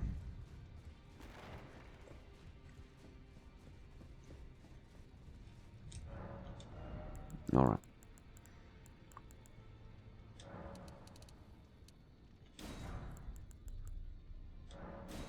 Expensive shit. What am I doing? I need way more than that. I just looked at it and because it looked... What am I... Oh, of course. Actually, wow. I got so misplaced, because none of you are actually watching live, no one screamed at me for doing this, but I actually bought 12 somber smithing stones at level 8, because I had somehow confused myself into thinking that that was what I needed. No, I think I've already... have I not already purchased what I need for that? I must not have. What level am I actually at with these? What the fuck is going on? Plus 23? What do I need now? I think it's 6, isn't it? Must be 6. So what I actually need is 4 of these. What the fuck? I've been wasting my runes extraordinarily. You know, in a way that words almost fail to adequately describe. It's alright. It's amazing how bizarre I do things when I'm conducting a commentary. So I'm not sure if I want to use an ancient dragon smithing stone on this yet. So I will hold off. I will wait and see how effective this is, okay? Because I literally am not going to know until I use it, but I felt content to fully upgrade it because it's such a dexterity-focused weapon. So what is our end damage here? It's 543. 543 damage that is purely elemental and that scales purely with dexterity, and that is the result at 80 dex.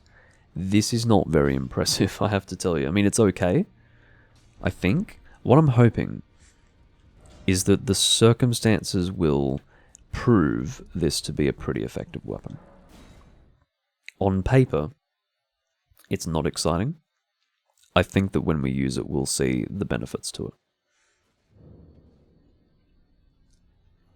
What I'm expecting is that A, it'll be very good for crowd control. B, it will ignore shields, or at the very least deal lots of damage through shields. And C, it may do things that I have yet to foresee.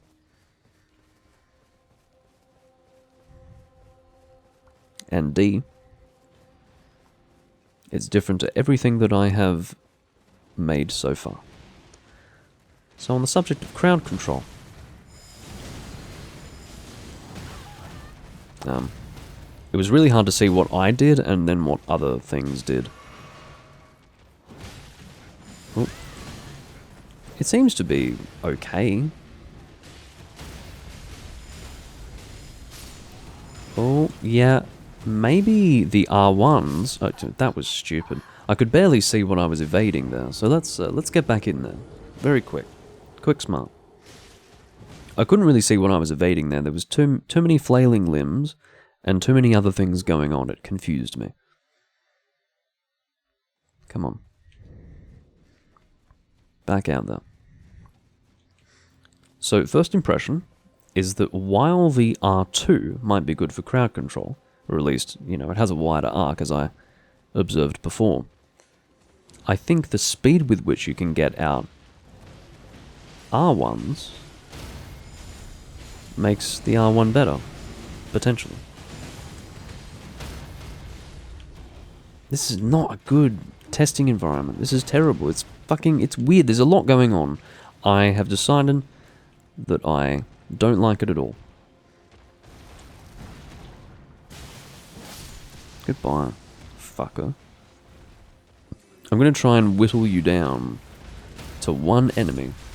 And when I say you, I'm referring to all of these people. All of these damn enemies that are fighting in amongst themselves. Honestly. You should be uniting against me, not engaging in this sort of internecine squabble which benefits no one.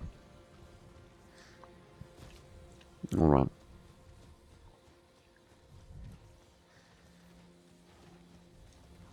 Alright, I've had enough of you people. I've had enough. I'm returning to the castle front side of Grace, and I'm going to try and use my perfume bottles to slightly more illuminating effect. Something, I need a scenario where I'm going to better understand how effective the perfume bottles are. And I will refer to them in the plural form because I'm holding two of them, so they are the perfume bottles. So the path up the mountain, is that it? Or is that where I went before? This is it, I think. Alright, what's going on with you? Oh yeah? Not too bad? Unsurprisingly, this is not going to work very well against the dog that's literally immolated. Oh, just the pair of you, get a life. I'm sorry, I have things to do, and you're interrupting those things. Alright, back to the perfume bottle now. Hi.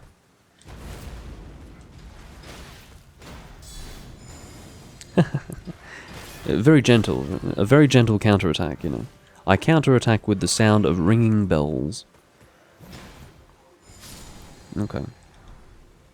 I'm actually going to... I was going to say challenge myself, but that's probably not the right word, because they're not very weak. They're okay. But I'm going to set myself a task where I only use the perfume bottles for a little while. And we'll just see how they play out. How they bear out. Whether or not they are worth using.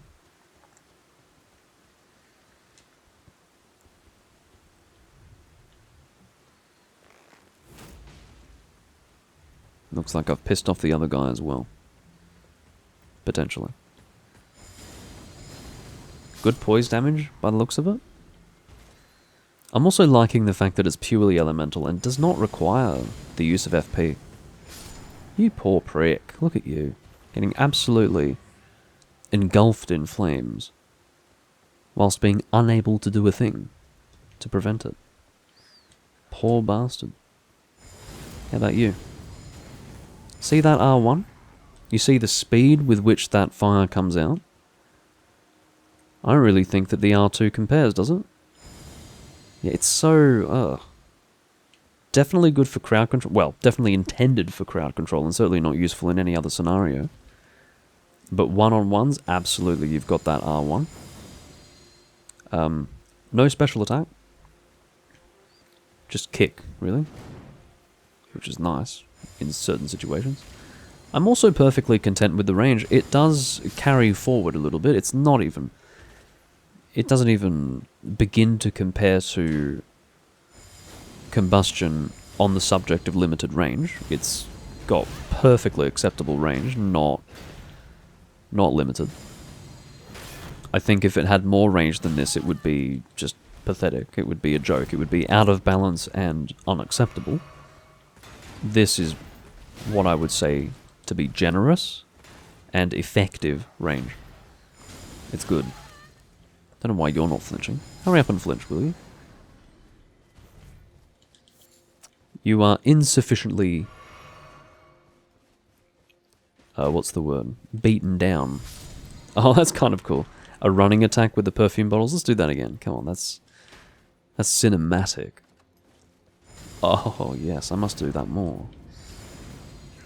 It just goes to show that it is, through and through, a weapon that you can use. Just like any other weapon. Oh. Okay, it was a little bit more exciting in the lead up to it. It looked like it was going to be almost an explosive result there, but not really. I mean, let's do that again. It looks cool. It does look cool. Might be a good way to start a confrontation, but not required. Not required at all. Where are we going? We're going off into here. Well, we won't be able to continue. I suppose I'll go this way in case there is something. Oh no, we can actually very slowly make our way downward into a completely different area. Look at this. Wow. Okay, I don't know if I want to go that way just yet because it's off map. It is off map. I'm seeing that I can discover that. This is well and truly off map. I'm not opposed to going that way in the future, but this does not cohere with my path of least resistance theory. I try to take the path of least resistance first, and then work my way up to greater resistance, and in my opinion, a big fucking drop-off like this, see, edge of the map, that's a bit of resistance. Hello, Wonderlord, good to see you. So, alright, let's get back on this road, and continue on up. Impressions of the perfume bottles so far, I'm enjoying it. I'm enjoying it a lot. I'm enjoying using them. I like the fact that they are quite distinct from the other weapons that I've used so far. Also very happy that I relatively quickly found weapons that were usable with my build.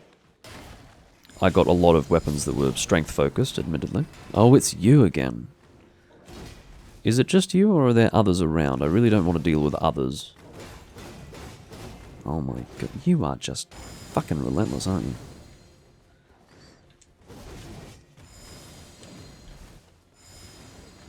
I don't think I'm going to use the perfume bottles against you. You're annoying me. I need as much damage as I can get with you. Oh, look how good was that. I think it's really cool that this thing deals fucking frost damage and lightning damage. Ice lightning. Absolutely. Orgasmic is the word that comes to mind. It is the only appropriate word to describe ice lightning. Come on. That's some cool shit. It is an odd stream time. Not unprecedented, it does happen that I stream at this time. But, yeah. The reason why is because it's the evening, and I didn't want to take down my previous stream setup, so I just left it from the last stream and then came back in the evening. That's what I did. Onward. I'm keeping on the path of fucking tumbleweed. It's Elden Ring. Don't even so much as trust a tumbleweed. Always be on your guard.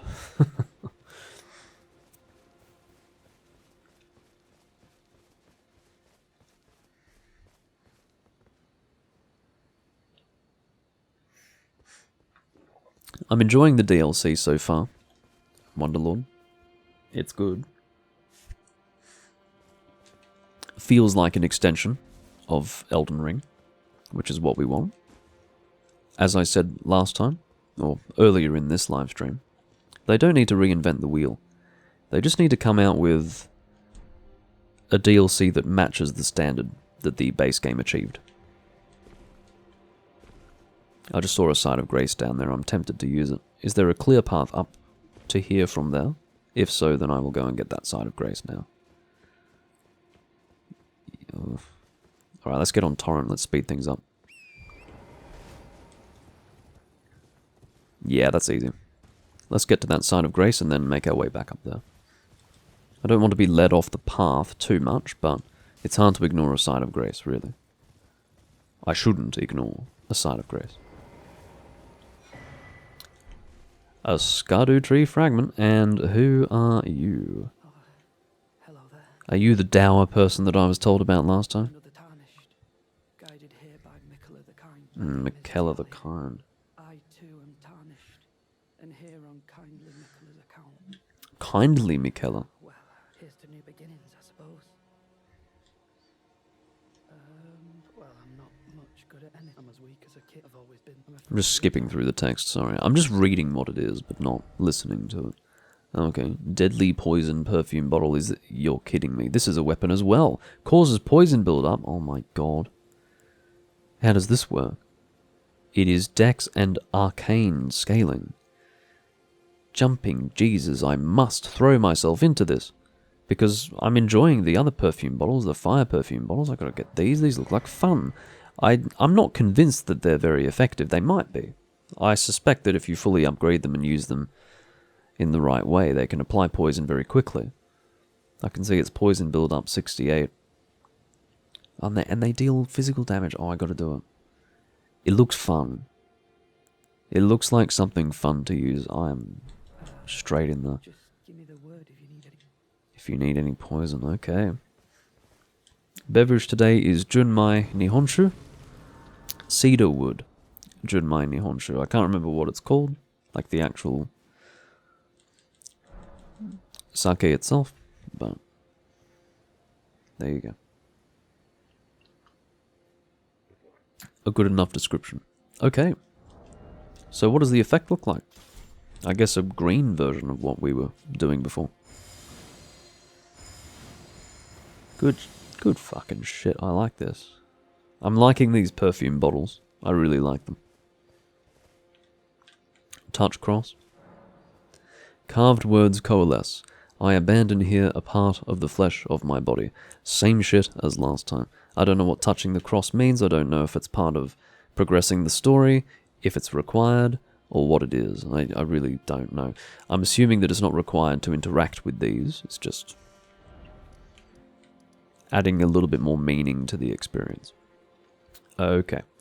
Okay, we've got 61,000 runes. We need more than that to fully upgrade this, so I will get ahead of myself. Not in a bad way. In a good way. I will get ahead of events and grind some runes to fully upgrade these perfume bottles. I did actually forget to unequip this. I do that every time. Whenever I equip that damn talisman, it stays equipped for ages. It's just that last thing that I always forget to do, you know?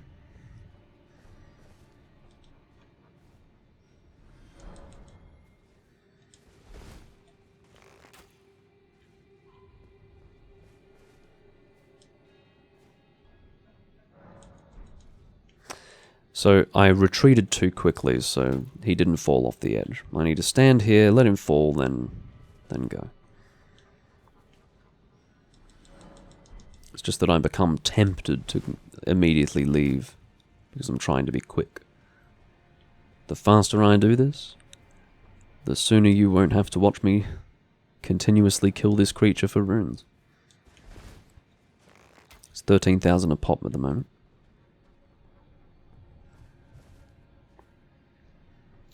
If you want to do this correctly, by the way, do this at night. Because at night you have a chance to get a strong one. I'm sure there's a better way to describe them. Let's say a bolstered one. Bolstered is the word of the day.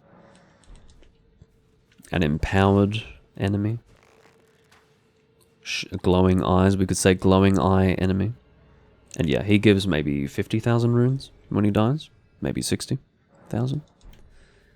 So yeah, it does help for long-term grinding. It doesn't happen often. But yeah. Yeah, Hossein, these perfume bottles are not finite in any way. They are a regular weapon.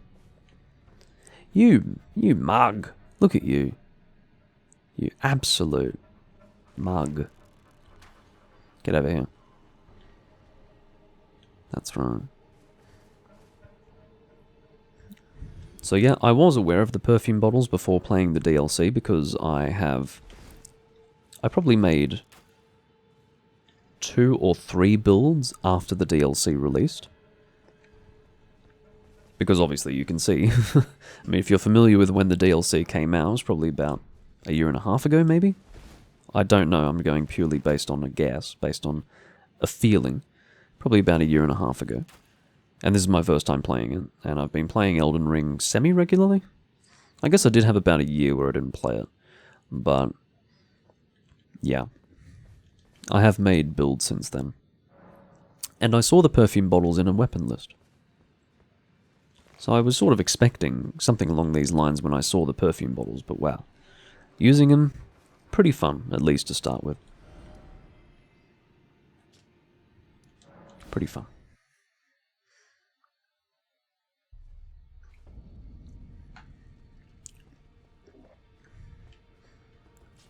Alright, let's get this shit fully upgraded.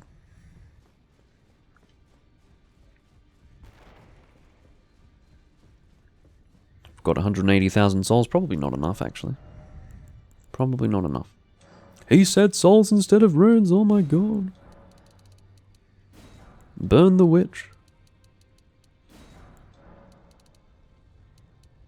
Oh, number held. Cool. That gets us to 12.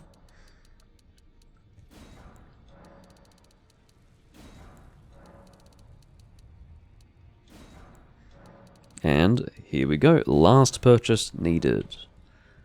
Last time, I was like, that's not the last purchase. Let me make an absolute Egypt of myself and start purchasing 12 Somber Stone level 8, or whatever the hell I was doing, or level 9, God forbid. Alright.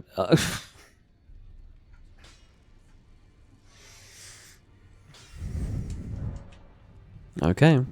It turns out that the fire perfume bottles use regular smithing stone, whereas, it pleases me to announce, the poison ones use somber stone. Unbelievable. Do I have the money for this? Probably not. Oh no, this is looking good. Okay, good. That was the only one I had to purchase. Of course, with somber stone, you only need 1 per upgrade. So, as it would transpire, I already have at least 1 of each for all the other levels. So that was good. What the fuck am I doing? Somber Smithing Stone 1. Did I really fail to purchase Somber Stone level 1? Ugh.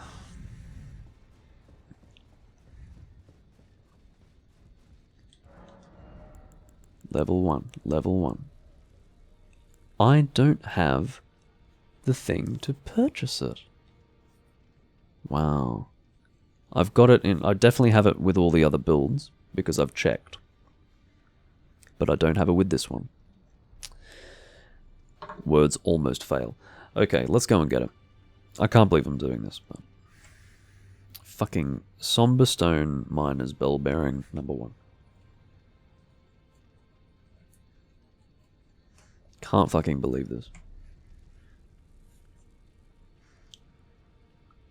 It is Celia Crystal Tunnel. Celia Crystal Tunnel.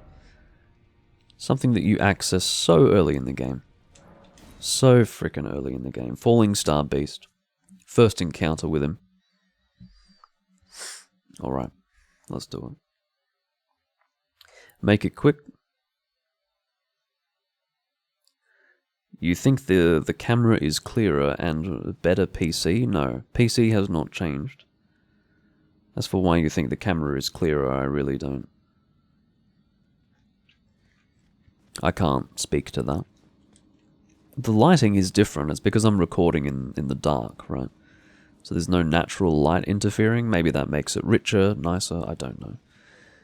It could also be said that everything that just came out of my mouth makes no sense. I'm just trying to make sense of why you think it looks better. Basically, what has changed is the fact that I'm using a streaming PC to record my PC, right? So that is required for recording Elden Ring right now. But that's not really going to have a visual effect. But yeah, same computer I've always used. But anyway. Fucking Celia Crystal Tunnel. Unbelievable. Look at me. Join Doomlink for Shadow of the Erdtree DLC. Oh, never mind. Celia Crystal Tunnel. An area that you access at like soul level 10. For the first time. From the Dragon Ruins. Okay. Where do I go from here? This way? There is a shortcut that you can knock down, of course. Got a Somber Stone level 4. Let me try to knock down that ladder, that's important. I think it's over that way, isn't it? Is that it? No. It's this one.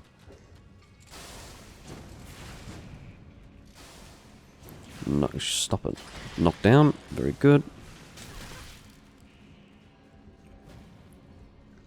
You don't have a hope in hell of doing a thing to me, you annoying creature.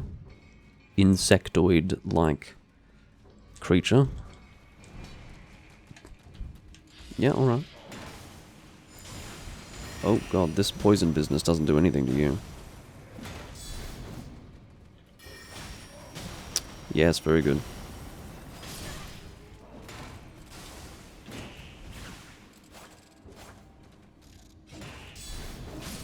You're dead, and hopefully you will follow shortly thereafter. Very good. Good news. Alright. I don't think there's anything of worth being protected by those enemies, so I will pick this up and continue to the boss. Just a brief diversion. Here's the boss.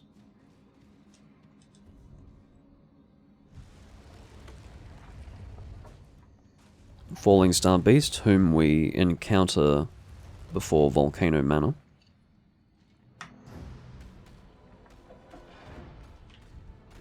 But the first encounter is actually here.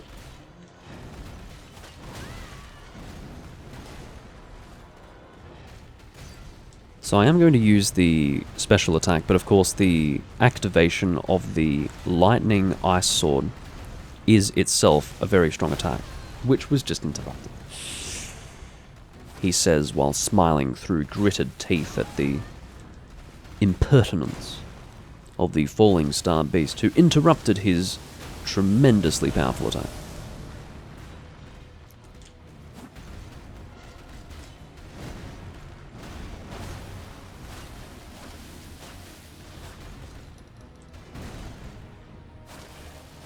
Alright. Good night.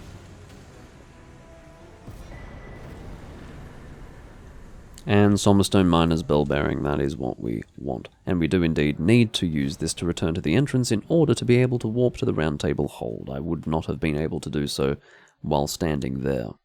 It's important to mention. Alright. Straight out.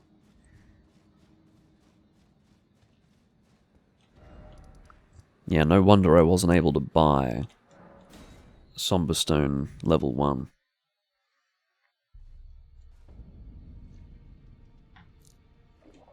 Okay. Oops. We're going this way. Giving that to our friend. Well, our friends, in fact. The Twin Maiden Husks offer a bell bearing. You can get that, and you may as well take this frickin' picker business. Don't worry, I wasn't really trying. You know, that Glovewort shit that I don't use for reasons that needn't be explained. fairly self-explanatory. Alright, strength and armament, here we go.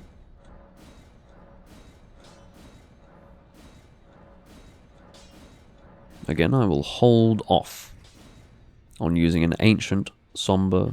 Oh, sorry, a somber ancient dragon smithing stone, because I don't think I want to spend it on that.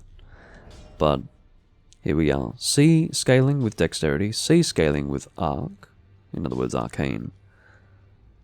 And I will increase arcane further in due course. Hello, potato. And yeah, we'll see how we feel about these perfume bottles. Let's go all perfume bottle. Perfume bottles only, ladies and gentlemen. Here they are. Oh, okay. It seems that the poison perfume bottles actually have a special attack, whereas the fire ones do not. A multiplayer spin-off of this game? You say it as if I have some idea of what you're referring to. I really don't. What is that? What's it called?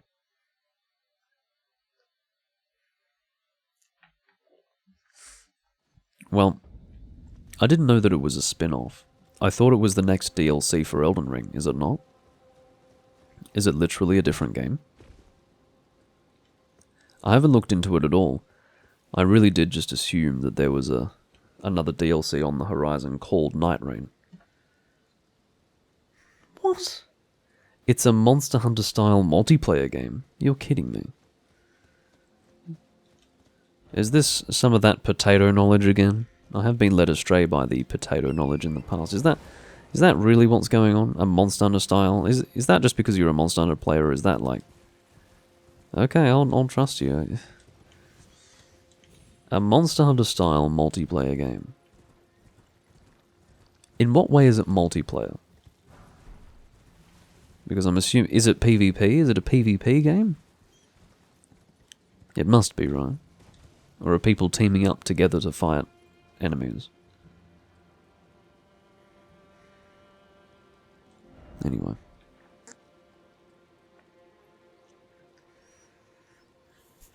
Four-player teams. You gather items and equipment from regular enemies before fighting bosses. You ask me if I'm going to play it. I was expecting to play it, in the belief that it was in fact just the next DLC for Elden Ring. I stand aggressively corrected on that point. Who is screaming? Sounds like the end of a German porno. Yeah? My arms, my legs, each lies a bloody ruin. As I say, sounds like the end of a German porno. Yeah, that all checks out.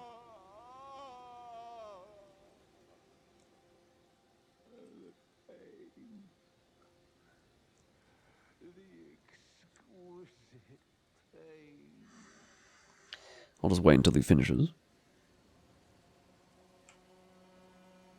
I don't know how much of that was audible for you guys watching. I mean, it was in the distance. I could hear it pretty well. For those who couldn't hear it for one reason or another, just imagine some burly man screaming. Oh, he's going again. Where are you? Who is screaming?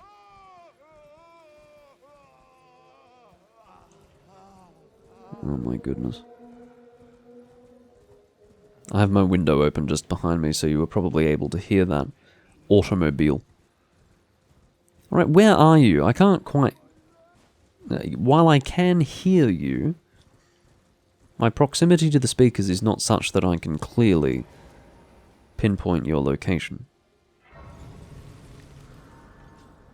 To be honest, I can really live without the weird, burly screaming. These things are creepy. Oh, you must be over here, surely. Oh, the pain. Oh, fuck off. I bet you've all come alive, haven't you? Oh no, it's just you. Okay, if it's just you, then all is well, honestly. Are you poisoned now? Hurry up and get poisoned. Oh well. It didn't happen. Grave bird bracelets. Oh. That's the first step on the way to becoming a birdman.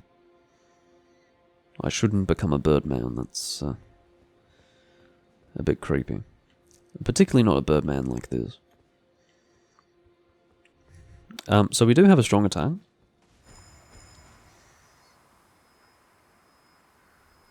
Thanks for that. That's exactly what I wanted. Yeah. Let's not do that again. That was, I suppose not a huge surprise. But it does hurt you in the process. You need good poison resistance if you're going to use that.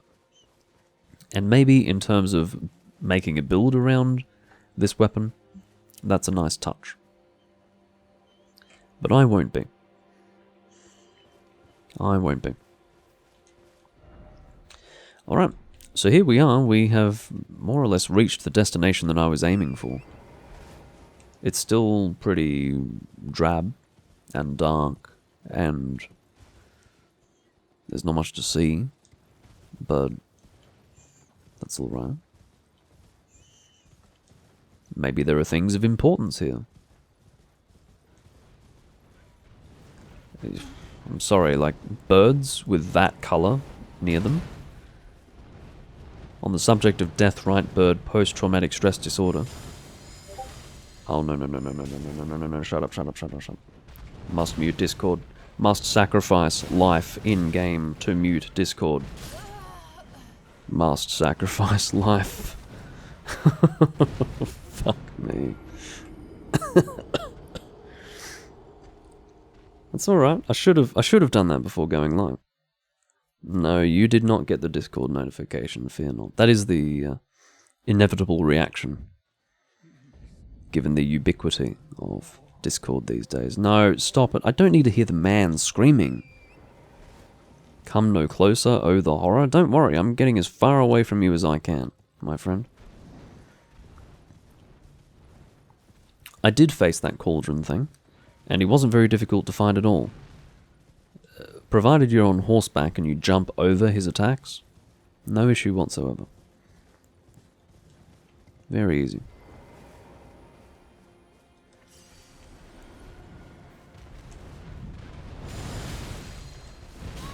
Ooh. Well, I don't know about fighting all of you at once. That's a bit weird. Not sure if I'm happy with it. Are birds weak to fire? Well, it looks like it. At least these birds are. Oh, I like being able to counterattack with a fucking perfume bottle. Just feels really satisfying. Alright. Well, back to where we were. Did I like Monster Hunter Wilds? Well, I didn't play it, so I'm going to reserve judgment. But Ethan liked it, and well, yeah, overall he liked it. He had a lot of criticisms of Monster Hunter Wilds, but I watched him play the game. I listened to his very in-depth analysis of the game. Personally, like just between him and me. He spoke to it a little bit in the, on the Link Inverse channel. The end game number, what is it, 17 or 18? Whichever one takes place in Monster Hunter 4 Ultimate, he did go some of the way to explaining what was going on in that game. But, look, I don't really feel content to judge it negatively right now. It's definitely a departure. There's no way it's not a departure. It's just whether or not you're on board with it. That's the point. That is the point. It's a more respectable departure than Rise was, from what I would say. But again, that's without having played it, so my opinions are second-hand at best and tentative at worst. Not even sure I want to be expressing an opinion that has no basis in personal experience. But I did watch him play. I was able to see what the game looked like. So there you go.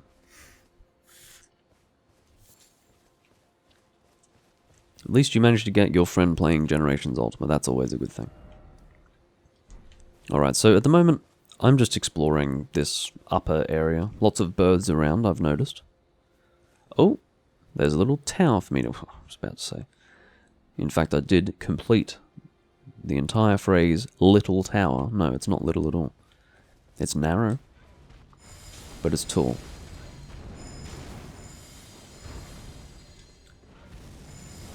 Oh, okay, so note to self, do not do falling attacks with perfume bottles. You don't just get a sustained fire the whole time. You guys must become Deathrite birds when you become of age or something. I just don't like anything that looks even remotely like a Deathrite bird because it makes me shudder, and then I go off and cry in a corner for 1 hour and then I come back fit as a fiddle. Because I must, it's the only way I cope. Otherwise it all falls apart. Life itself becomes unlivable. No, but seriously, the Deathrite bird. Whoa. The one that you find in Leonia of the Lakes. Fine. The one in the mountaintop of the Giants. The one in the other snow place. No, sir.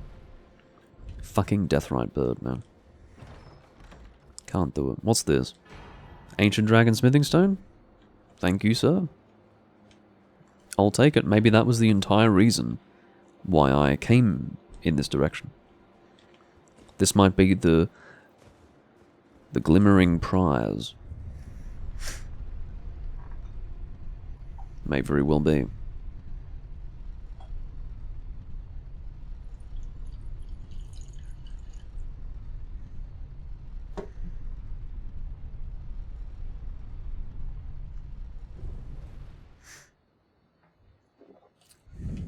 There may be other riches as yet untapped in this location.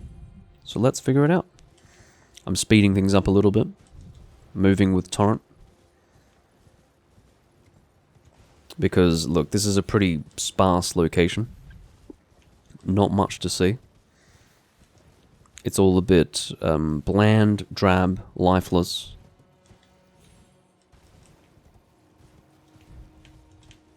But, yeah. I'd say we've found what we were really here to pick up.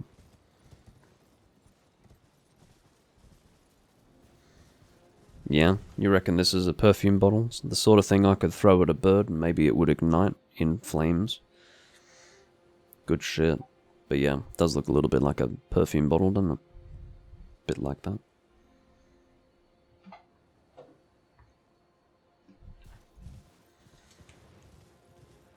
It's a Showa era sake bottle. Nice piece of ceramic. Got it while I was in Japan. A nice piece. How about horseback perfume bottling?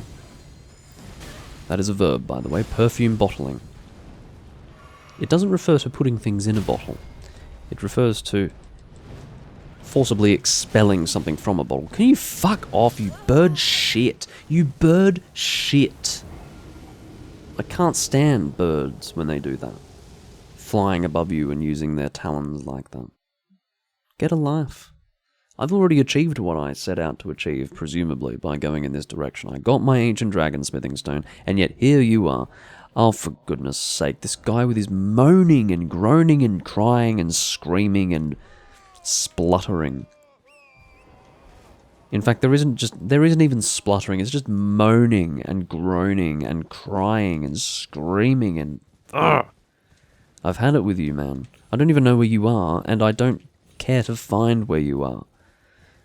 I mean, I suppose if I could permanently shut you up, that would be one benefit to finding you, but bloody hell. Alright, let's get out of here. In fact, you Deathrite bird motherfucker. Maybe it's, infant bird. Deathrite infant? Yeah, Deathrite infant. I'm sorry. I've been having nose issues, if you haven't noticed. If you haven't noticed... No, that's not a joke. I was trying to, you know, align the word notice with nose, and then I realized it's not much of a rhyme. It's not even a partial rhyme, really. So that guy who's fucking screaming, hopefully he's this way, because if he's not this way, I've got no idea where he is. I haven't gone in this direction yet. If he's not here, though, that's it. Not interested. I'm not going to roam around looking for this prick. I don't have earphones in, don't have headphones in. Oh, this might be an invasion point.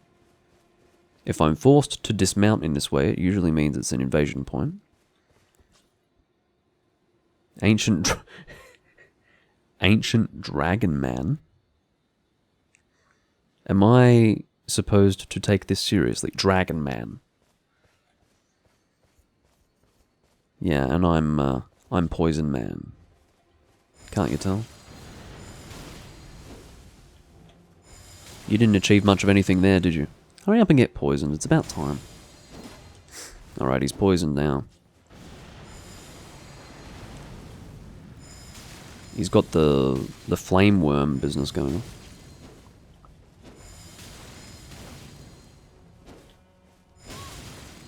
Oh, that's good damage, actually. Well, I'm sorry, Ancient Dragon Man, but didn't achieve much, did you? Get a better name next time. Dragon Man. Did I get anything from you?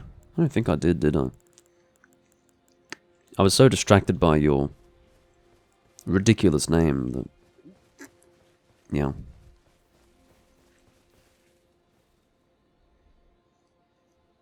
What? Apparently this DLC got so many complaints about its difficulty when it came out that From Software had to make the whole DLC easier. Is that the reason why they incorporated those shards? Maybe those shards didn't exist until people complained. Oh, killing him is part of the quest line, apparently. Yeah, I wonder if those Erdtree shards are actually...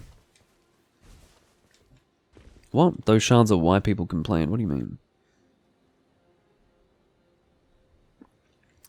Look, your initial sentence makes it sound like people complained about the difficulty and then From Software made it easier, but now it seems like you're saying people complained about it being too easy? I don't know what you mean, man. People's levels didn't matter anymore because the DLC uses shards instead of the normal leveling system. Okay, so that was a separate complaint to the difficulty, you mean. Okay. People's levels still matter, I think. Maybe I'm wrong. I mean, if you intend to play New Game Plus, Plus 2, etc., your level will always matter, and you do get to increase your level as you go through the base game. Like, you've got all of this to re-experience via New Game Plus and beyond, so your level does matter, it's just... And in my opinion, that's still going to factor in for this. It's just there's a separate leveling system, that's all. But I suppose I don't really know the details of how much your attack and defense is affected by those shards, so maybe they really do trivialize the leveling system. I haven't looked into it yet. But yeah, until I really know the substance of people's complaints, the phrase, people complained, doesn't really mean much. People complain about anything. I think that's why some game developers become a bit jaded and a bit cynical. It's because, well, what don't gamers complain about, honestly? They will complain about anything and everything, given the opportunity. But of course, sometimes it's entirely accurate and legitimate, and should be listened to. It's just hard wading through the sewer of criticism sometimes. I accept that that's probably how game developers feel at times, but yeah. Alright, looks like we've found an area to go. This is probably not the entire point of the reason why we went in this direction. We did get a dragon stone, ancient dragon smithing stone, whatever you call it, from the suppressing pillar. But we've also got the Dragon's Pit. That is a location for us to venture through. Let's see how we go. I don't like you. The way you stand is a little unnatural. You've got lots of health. Oh no. Oh, that's no problem at all, actually. No problem at all. You may breathe fire, but you're not very resistant to it. Or at least your friend wasn't. I can't really take advantage of that. Oh, I see. Your friend is much weaker than you are.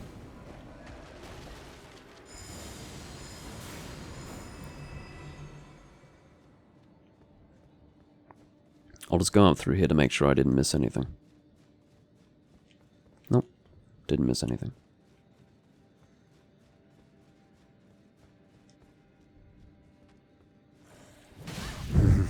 I raised my shield. I saw you jumping. You jumped in such an animated fashion that I saw you coming long before you performed the attack, and yet raising my shield was insufficient. Still managed to get me, you prick. Sorry. Got a bit of an issue with my throat. Also, doing weird shit with my wrist tonight.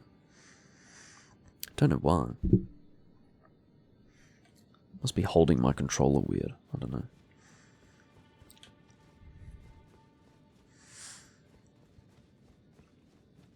It seems that I have two different directions that I can go in. Alright, we'll go the other way first. That looks like it's going... the descent is steeper in that direction, so that is why I'm going to go this way first.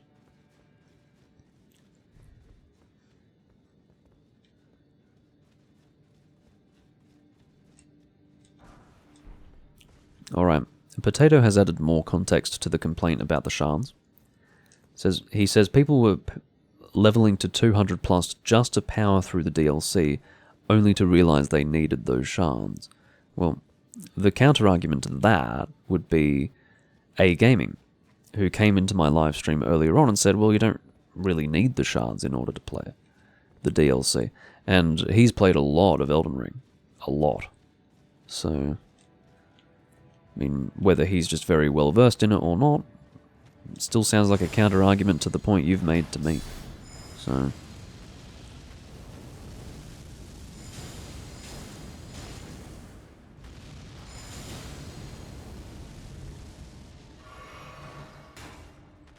sounds like some potato knowledge to me.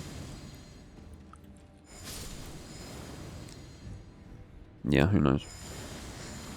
Yeah, the shards were complained about, but this is also, you know, I don't want to devalue people's criticism, because it might be entirely legitimate, but we must remember that Elden Ring is one of the most popular video games, okay? Like, that's a big deal.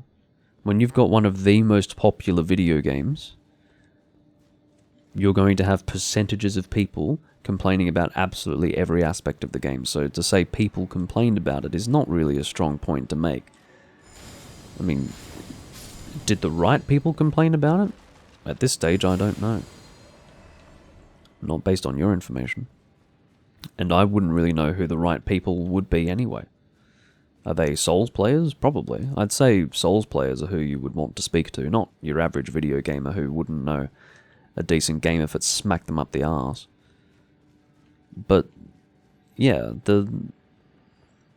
it's a really, really oversubscribed video game. Like, lots of people play Elden Ring, so you're going to have complaints about various things. It's just what it is.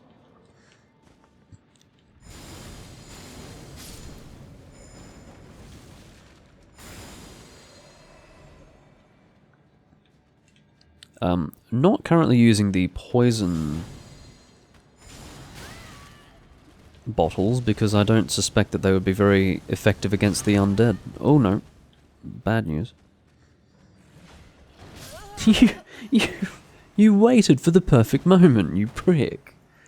My god, you and your range and your timing, particularly your timing, that was unfair. It felt unfair. Just a little bit too perfect, your timing was. Alright. Dragon's Pit.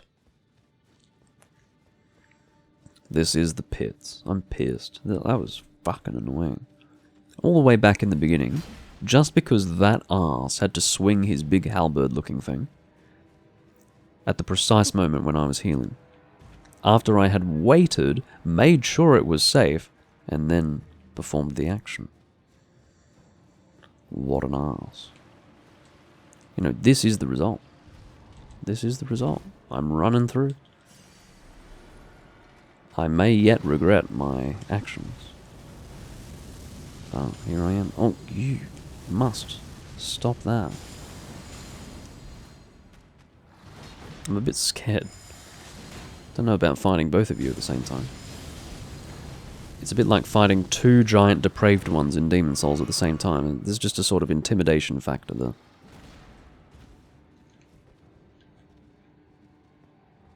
I always go to say that that's a dated example, but then I forget the game got a fucking remake. Almost said remaster, remake. Reason why I forget is because I still haven't played it. Still haven't played the Demon Souls remaster slash remake slash Blue Point Meta video game.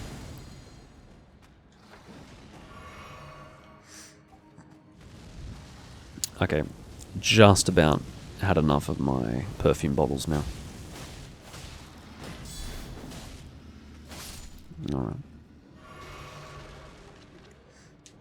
Yeah, the depraved ones, they were kind of interesting. They were these really creepy things that had, or the giant one, anyway, was a bit like an undead, with a giant nose, and he had a big club, and he would swing it, he'd fucking lunge at you.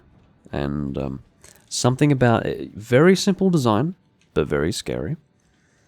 And, in hindsight,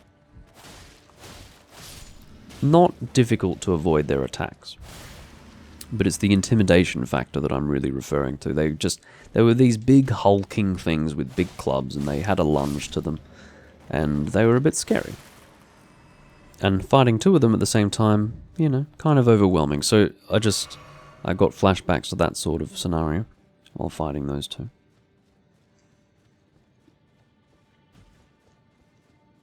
Demon Souls does feel quite primitive when I think about Demon Souls while playing this game.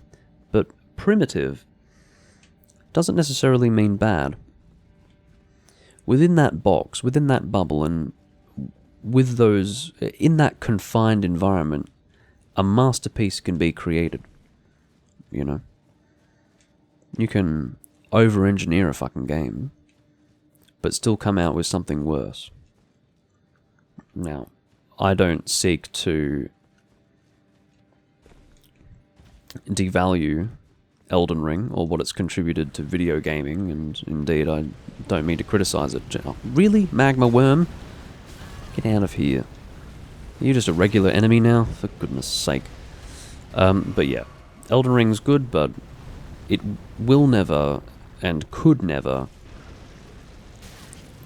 even lick the boots of Demon Souls. Could never. But that's just me.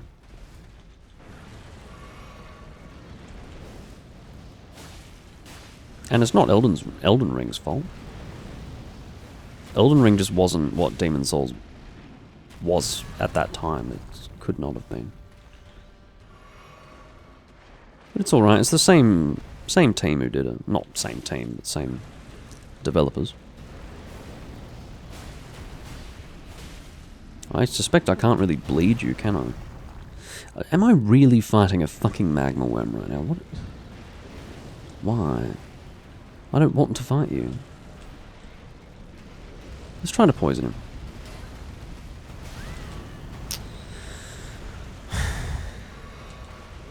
It's a bit like a Fatalis doing a snap and drag, isn't it?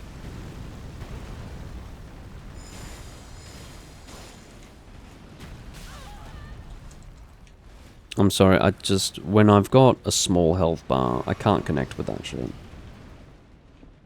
Is this where I came from, or is this where I'm going?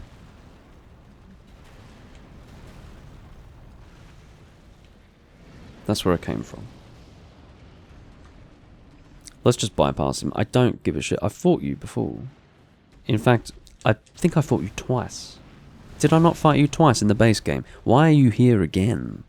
I think that's why I'm reacting in this way. If you're wondering why I'm so disgusted by the fact that there's a magma worm here, it's not the fact that, oh, he's this difficult boss. No, he's not a particularly difficult boss. I just don't understand why he's here again. I just think that...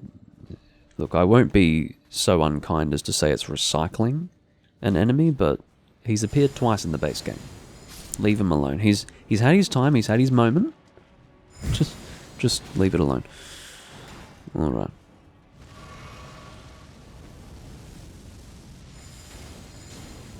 Like, I've got his fucking sword in another build. I don't really need that. I will find a point to finish this live stream when it suits me. Because I am approaching 2:30 AM where I am. And I do need to be up at 9 AM tomorrow. So, fuck sleeping, I guess. Could be worse, but still, not great. And I may struggle to find a point to stop.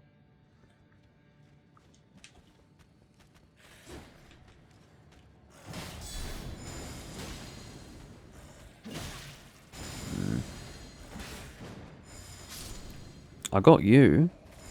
Yeah, take that, bastard. Oh, look out. Let's not miss our opportunity to kill them. I do forget that they are undead and require that additional hit at the end. Or I did forget in that moment, at least. So I can see down now.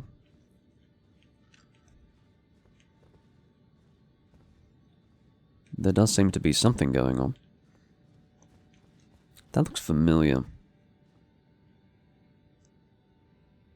All of that blood down there, that looks familiar. I think I've seen that before, haven't I? In the base game. Or something akin to it.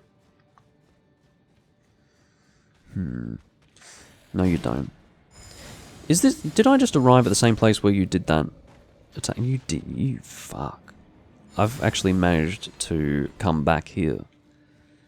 Is this not leading me back to the entrance? Or does this just look the same? No, this is the same area. Okay. Well, perhaps this works. I don't know where I need to go to progress. Obviously, I took a wrong turn and ended up going back the way I came at some point. Sometimes you can get a little bit disoriented while you're underground. But look, at the end of the day, it works out. I will get to a site of grace in no time at all from here. And then I'll be able to go to sleep, and sleep nice and soundly.